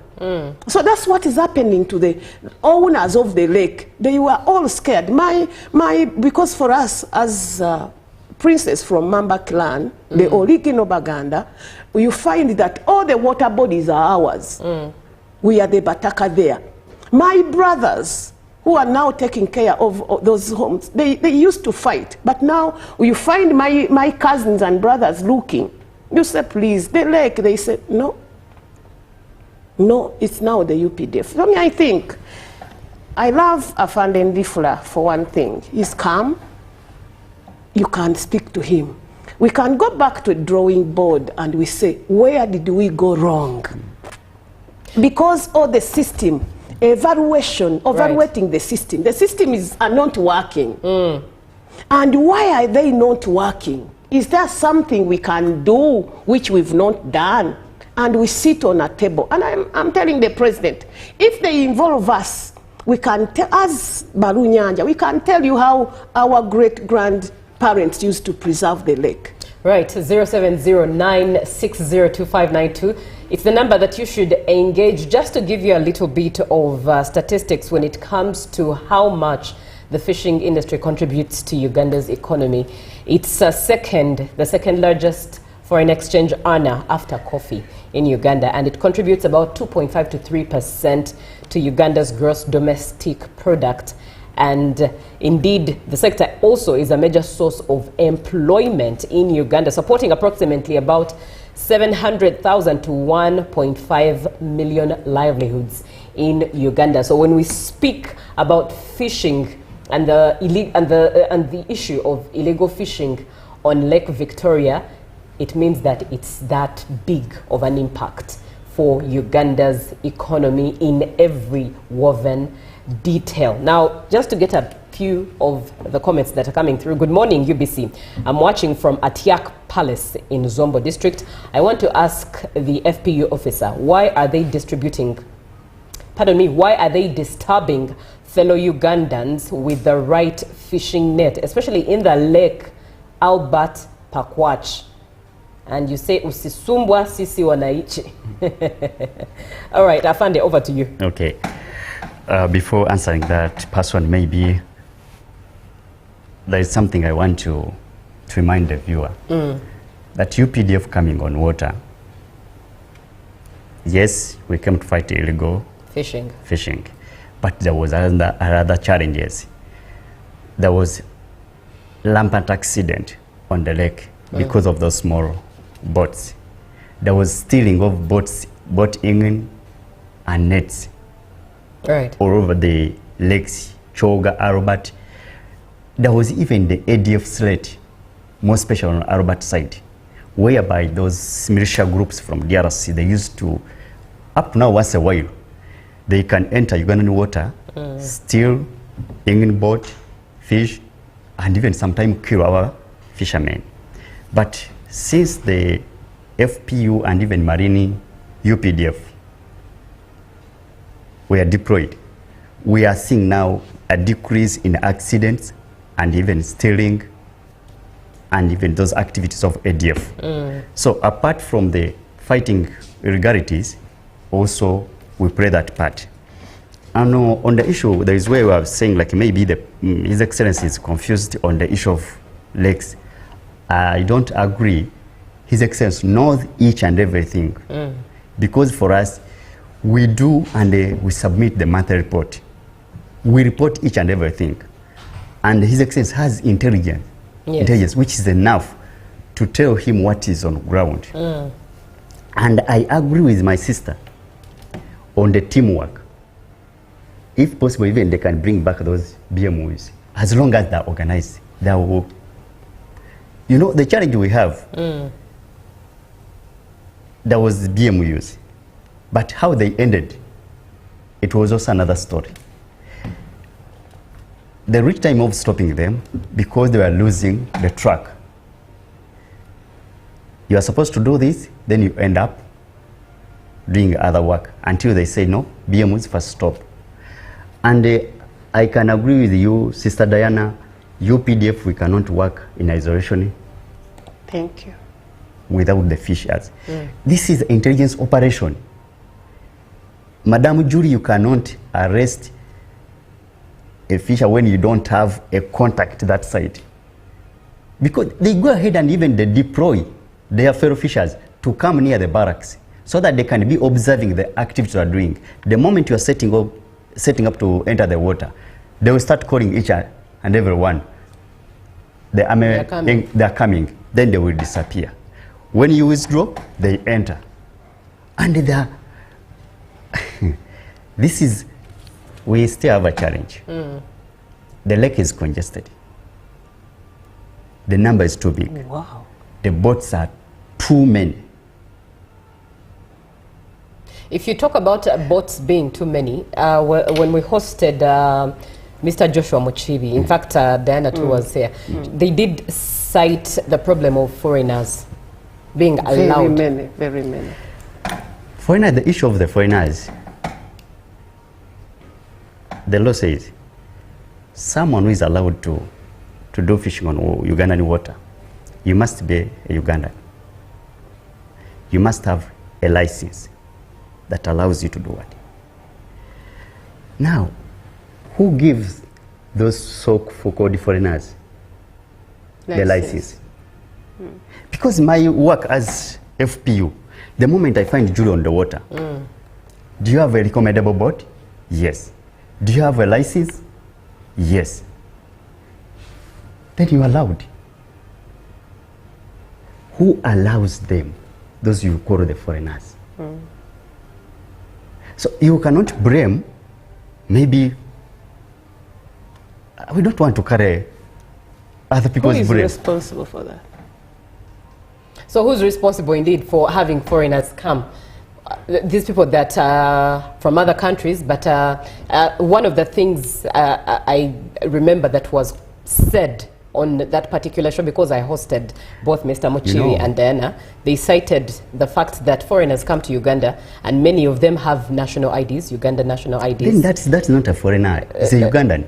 Within 1 week. You have a national ID. Are you a foreigner when you have a Ugandan national ID? Some don't. Some don't. No.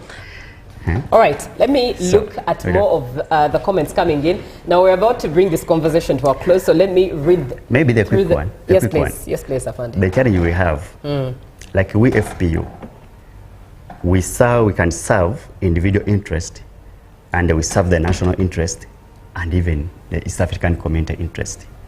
When we do our operation, we don't zero just on individual interest. And that's where sometimes we rub shoulders with some of the fishers, whereby someone wants FPU to do what he or she think but for us we balance. Yes, we are serving the fishing community, but also what is the national's interest? Then what about our East that's Africa? why it becomes because great, like Victoria, right? we share that water, Victoria with Tanzania and Kenya. Right. So when you are doing, you hear someone blaming that you are allowing foreigners to enter. And the moment you arrest like Kenyanese who are entering our water and you release them, then that's corruption. Diana will wish at least you arrest, you put that person inside the Kenyan or Tanzania or DRC. Then what about the diplomatic relations we have with our East African country? Right. So we consider a lot. That's why these people get challenged. They don't know how the military operates sometimes. What happens when they arrest ours? We go there and they have been on the Lake Robert. They arrest and we go there. There is that good lapo. They have been arresting. They in discipline those fishers from Kenya or Tanzania or DRC. It's the same in discipline to our side also to when we go to there. Our, yes. When they arrest them, there is that border to border or country to country good working relationship. We go there and we negotiate them. Then they release and what? Like in June, we had in our store 300 boat engines of Congolese. Then we had to call our counterpart. They came with the RDCs. Then we handed over there. Now, time is really against us, and I really look forward to having the both of you back for this conversation to continue. But as you conclude, Afande, what do you think can be the solution? The solution, it is we need to engage fishing community. Okay, sensitization should continue. We need a collaboration. Diana, we need collaboration with fishers. Do you want it really? We want it. And you take this. In case we have a genuine landing committee those people with the spirit or heart of the lake. And if the fishers can avoid buying prohibited nets, there is no work even of UPDF on this. Can I say something on illegal nets? On these nets? Now, our time is really fast spent, and Afande here, Afande Lauben Ndifula, who says that the solution is more sensitization. Sensitization, teamwork. Yes, teamwork and collaboration between the army and the fishing community. Diana, your parting shot. What is the solution, do you think? My parting shot is on illegal fishing gears. But you can talk money President promised you. You are not talking about it. A billion per region. Talk about it. Let me give my parting shot. Yes, no, not yours. You know, the nets are not smuggled. The illegal nets. Me and Afande Ndifula, who lives in the lake, we even know the people who brings them. Do you know the stores? You can give me the information? Yes, I can, and you even know it. If From here, you please. are truthful. And so let us fight the people who bring in the illegal fishing gears instead of arresting only one. If we arrest the big fish, even this small fish will go. That's my part. My part. Right. If we arrest the big fish, even the small fish will go. Now, I love this conversation because it sensitizes and educates and also brings a lot to light. I'm definitely looking forward to when we can have both Afande Lauben Ndifula back in studio. He is the spokesperson of the Fisheries Protection Unit, as well as Princess Lwasa Diana, who is the Director, Island Mission Uganda, as well as General Secretary of Abalunyanja Fishers Association and Caretakers of Uganda, and a member of Emputa Conservation and Stakeholders Association. Up next is JMU Sports with Ruben. Good morning, Uganda.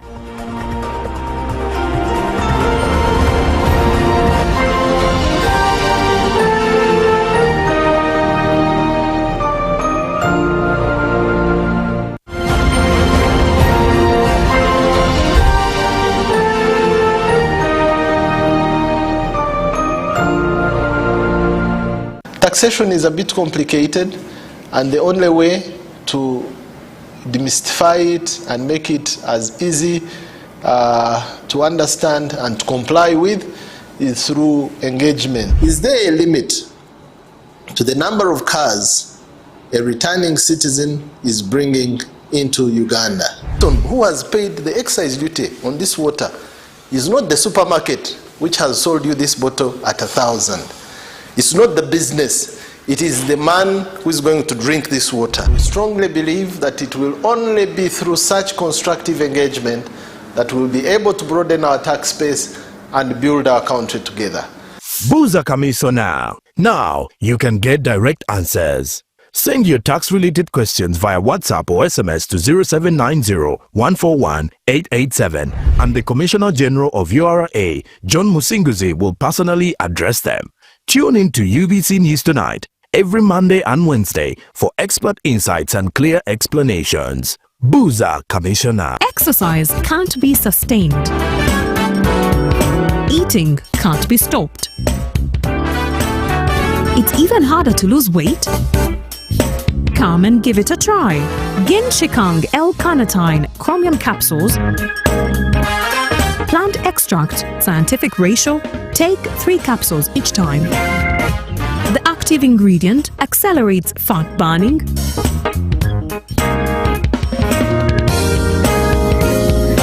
Eat twice a day.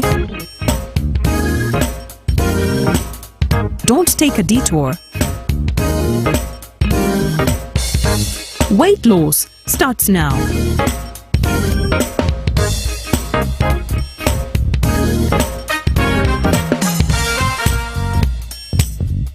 Ginshikang L-carnitine with chromium capsules helps you stay in shape. Please follow medical advice when taking this product. For more information, visit our website www.hgo.com or call 0800 335555. Every waking day is a reminder just how beautiful this, our land, truly is. The kind of beauty that you can only find here. In the lush green all around us and the wondrous sights within. It's what you feel in the gentle caress of tropical wind from the mountaintops. And the glow in your heart from a warm neighborly invite.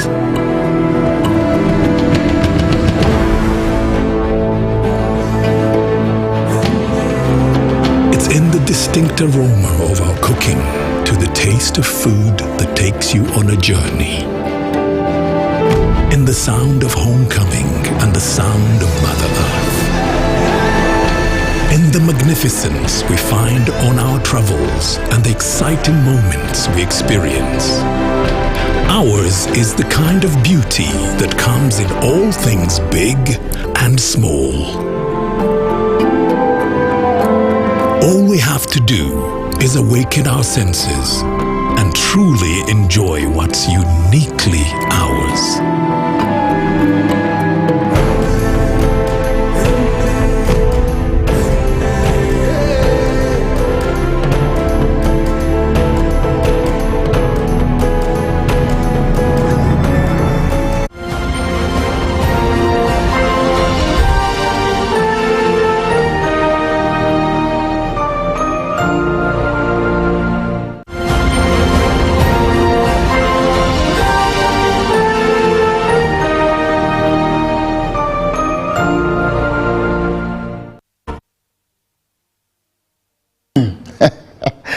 Good morning, my name is Ruben Pima. Away from the illegal fishing and what should be done into sports, I've enjoyed, I must confess to you, viewers, that I've enjoyed the interview. I've enjoyed Julia, Fernandifula, and Diana for what they have given us. They seem to be having the wrongos in the fishing community, and we'll get them back here to explain more, but I like the debate. I was so impressed by the way Julie was asking them to explain to Ugandans as UPDF and of course as a community. Anyway, from that into sport, and every Thursday it will be Matters Rugby, and my colleague that is Pearson Makoma will always be telling us what's happening out of rugby, and of course locally here we have a lot in rugby, and I've got to a school that played rugby.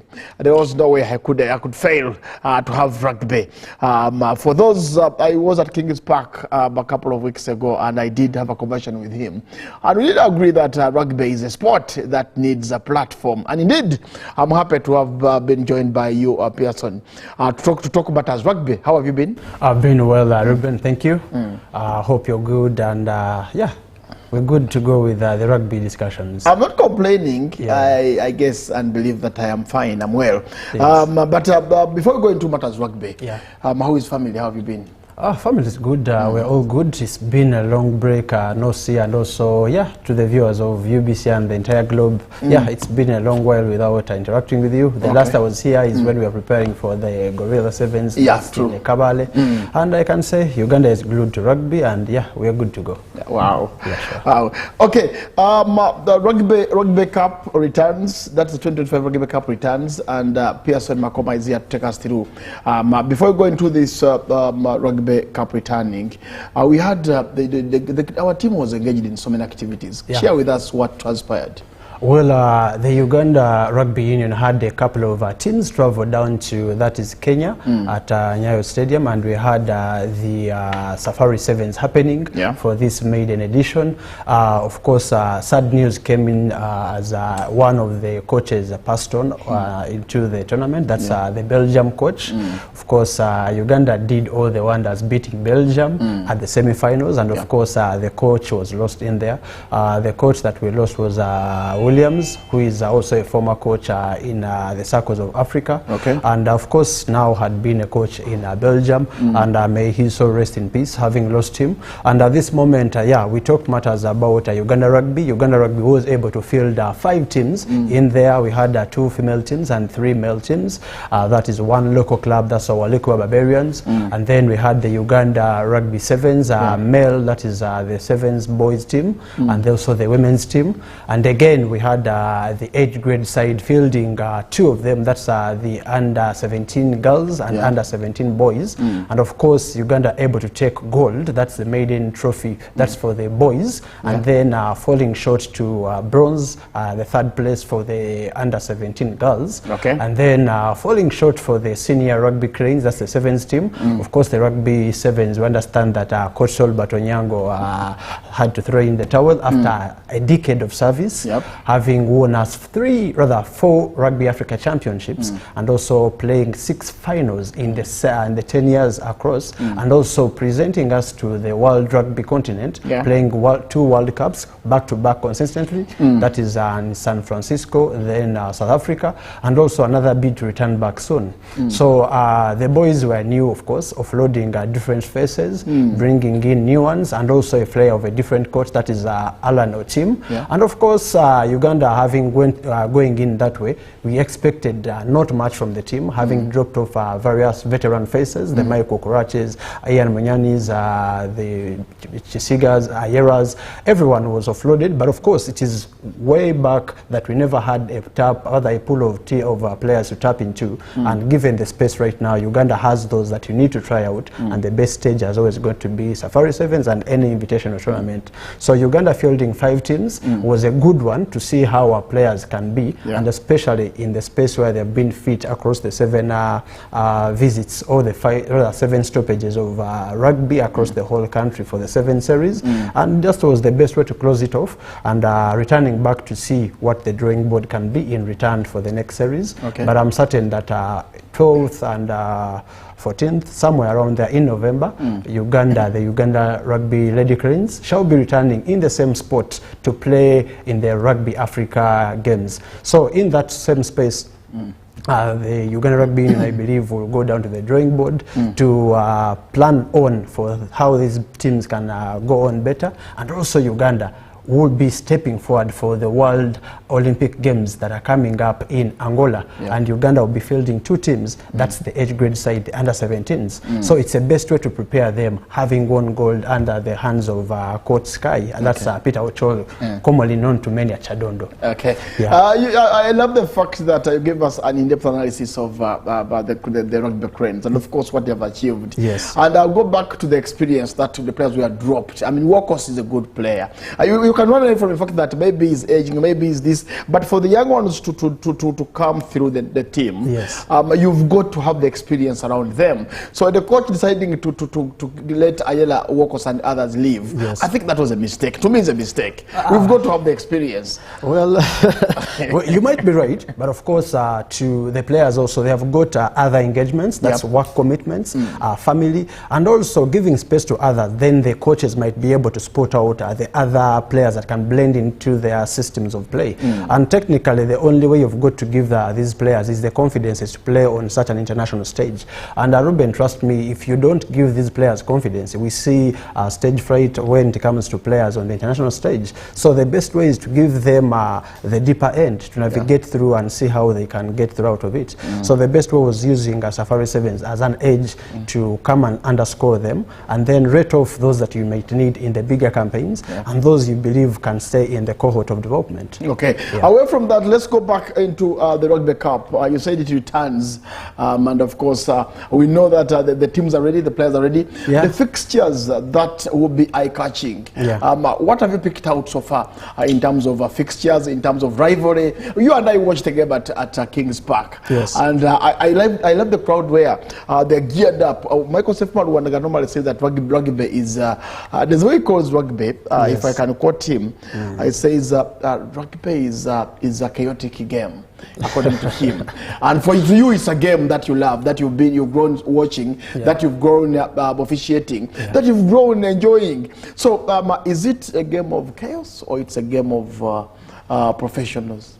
Professionals would be the word to use, and of course categorizing or breaking down the elements of what it means as chaotic is one of those maybe anyone would want to know and categorize it the other way. But of course it can be chaotic, and the fact that anyone at the rugby circles has been able to come through, watch a game, and of course blend with the different worlds.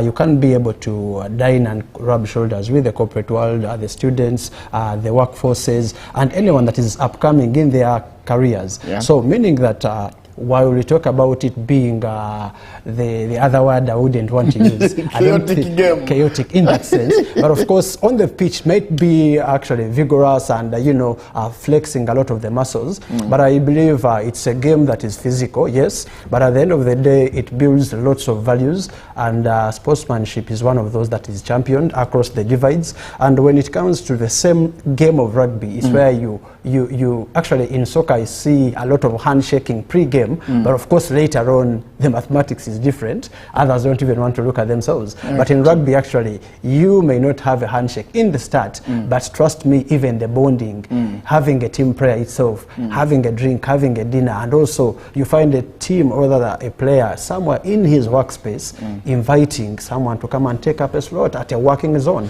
So it's big to the extent that what we see physically is not what is always beyond taken that. home. It's brotherhood built on pitch, rivalry on pitch, and brotherhood in return. There's a game here actually in Kampala on week 1 regarding the Rugby Cup. The game between Rhinos and Warriors that will happen in Kampala. I see that as a big one for rugby lovers. Yeah, that might be the eye-catching one in Kampala, because I understand we're having 5 stoppages across this week, and in the same Why do you call them stoppages? Stoppages, let me call it well, at least not a rugby boy like you who has gone to those backgrounds of good rugby foundings. So I've used stoppages. The fact that we've had 7 series having happened in the previous 1 month ago, and all that we call stoppages is due to the fact that every region has been given space to host. That's in the central, the western, the eastern. On the screen I see A1, A2, A3, A4. Yes. What does this A's mean? Then the B's, the C's and the D's. Take us through that as well. In that format, like you can see, there is those are pools which are drawn, and in the format where you see men down, you have A, 2, 3, 4, and 5. That's Group A. And then you have B, 1, 2, 3, 4, and 5. That's Group B. And then C goes with 1, 2, 5, up to 5 in that order, and that's Group C, and then respectively Group D. Where is Waluku Barbarians? Waluku Barbarians are in that group, in Group 1 at number 2. And you have seen them. Yes, and they are the fresh champions in the Ugandan land, having won the inaugural Uganda Rugby Series 7 circuit, and overall this year, and they're the freshest team on board. So bringing that flair, Walukuba is one team to look at. However, what matters in 15s is the squad depth. And how technical are you able to interpret your opponents is also one thing that counts. So Waluku Barbarians coming in, especially with the big gentleman, that's Coach Leo Lubambula, who has been able to navigate across the circles of rugby, coaching or doubling roles as the assistant coach for Uganda Rugby Cranes, a former coach for the Lady Cranes, the under-19. You believe the experience and expertise he's got in him will take Waluku Barbarians far. And in this very context, it's one team that has given people headache across the sevens, and too unpredictable when it comes to Waluku in their ground in Jinja. Yeah, actually, I had one time I had Zeno somewhere talk about Waluku Barbarians. Yes. And Zeno said that he's watched rugby for so many years. Rugby has been in his life. Yes. I said that the Barbarians are a force to reckon. They are beauty to watch. And for me, having watched 2 or 3 games of Barbarians, I wasn't taken up by them, because I'm used to the Pirates and Cobs dominance. No, the Barbarians. But of course, them being champions shows that they are really in for the real deal. They are the real deal. Yeah, they have really invested in high in terms of development, and having partnerships with schools and communities around them, especially supergluing that relationship with the Chabazinga Kingdom or the Busoga Kingdom in that way, is one way to attach a sense of connection with the communities that Walukuba is building up with. You don't believe... I love the crowd. Like you can see the fans out there. When you've come to rugby, you'll find there... It is fun. I don't know what I would use to describe Whoever says it's chaos, why do they say it's chaos? Look especially fun. Also, I want to ask you, Pearson. Yes. Why is it that rugby and beer are connected so much? Well, I would wish to say that such drinks are associated with individuals who love where fun is. And fun has always got to be with games that are played and incorporated in that sense. Okay. You believe you want to rub your shoulder with the company CEO, but of course when he's in the fans chirasha, not the VIP area. But the chirasha. You'll find the Tascalites will be taken in, they'll be sipped. Well, in this very sense, you can take every blend of brew that you wish. But I can assure you that you've got to rub shoulders with faces that matter. And in this very space, there are those that will come in with ideas, there are those that will come in with the technicalities, improvements, ideas, and all that you need is to always be challenged. I'm hearing there are different discussions in the soccer world, but in the world of rugby, they have also come through. They have had different challenges, different diverse ideas, but they come through by blending on table, and then they come up as formidable or rather official formal discussions, but after having a rapport with all circles. So in this very space that like you were saying, the fans, it's one space that you're going to meet one other, your colleague, your OG, your mate at school, your mate at work, and maybe that one other person you've been introduced to, and it's been decades before you've seen them again. So rugby is going to be that one avenue that you're going to meet and blend with different faces, especially when you have these very weekend radius games that you're going to have 5 districts have rugby this weekend. You're going to have rugby in Jinja, you're going to have rugby in Gulu, you're going to have rugby in Kabale, you're going to have rugby in Kampala, and in the same way you're going to have another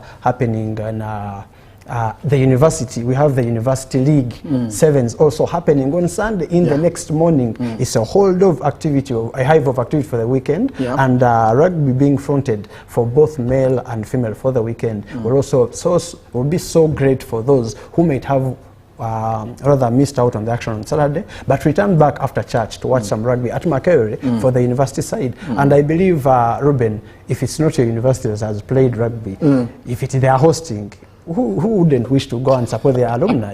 So yes, the best way, those are the barbarians for you. In their den, they are so venomous. See them soiled up. Yes. They want to win for the fans. But Pearson, before we go, I actually love to ask you a personal question of sort. Why did you choose to follow rugby than football or basketball? What did I? Why did you choose to follow rugby than football or basketball? Well, your body can't play rugby. The one who would work here, Farmer was telling me in the locker room the other day, this morning, that man is going to discuss rugby, but look at his size. Can he even play rugby? Which number can he play? So answer him.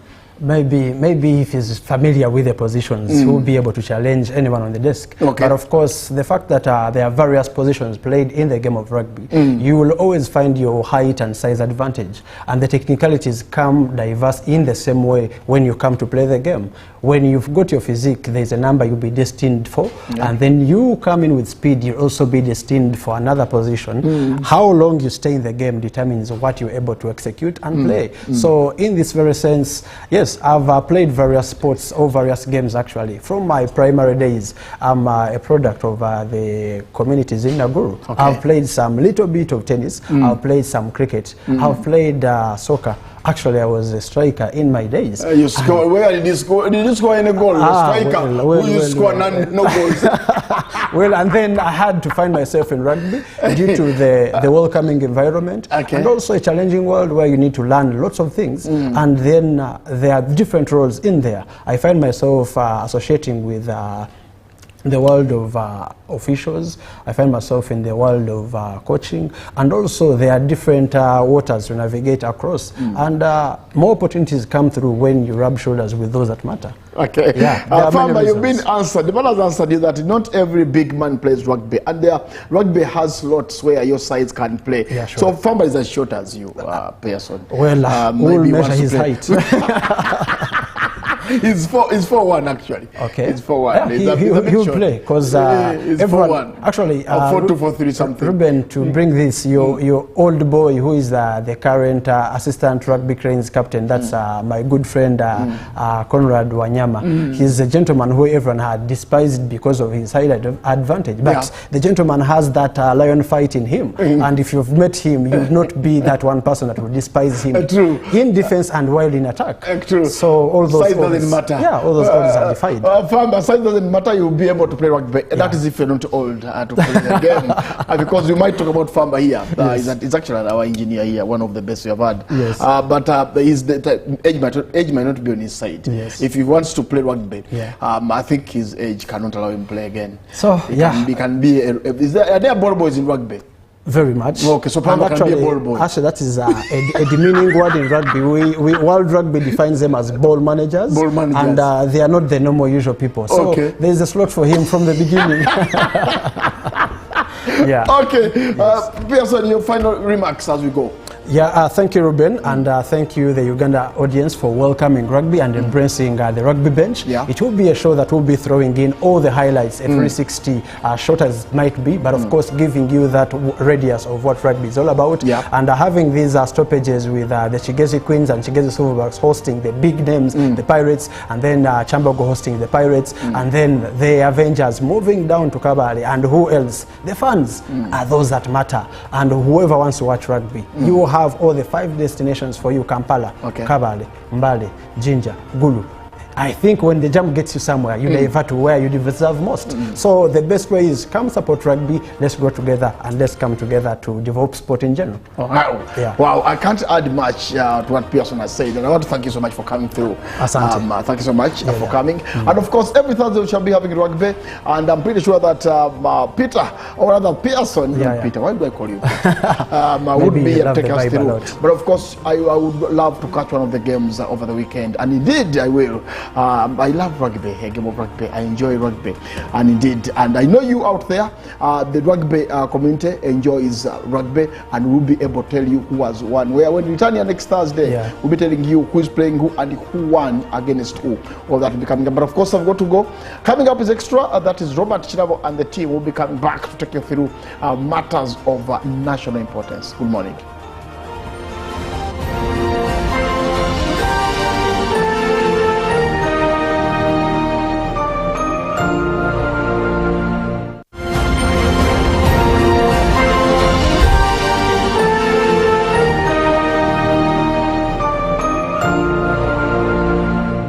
Of the day on UBC.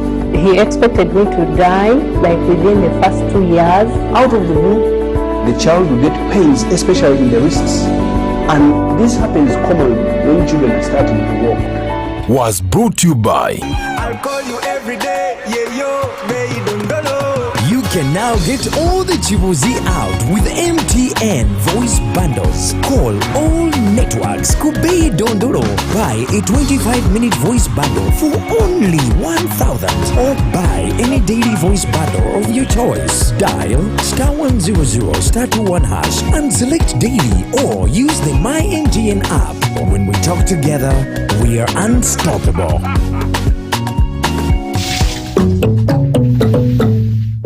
Exercise can't be sustained.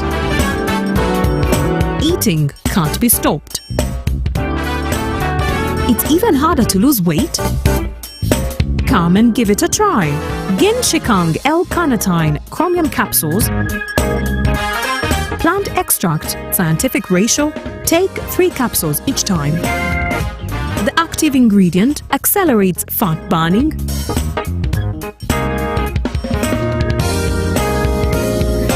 Eat twice a day. Don't take a detour. Weight loss starts now.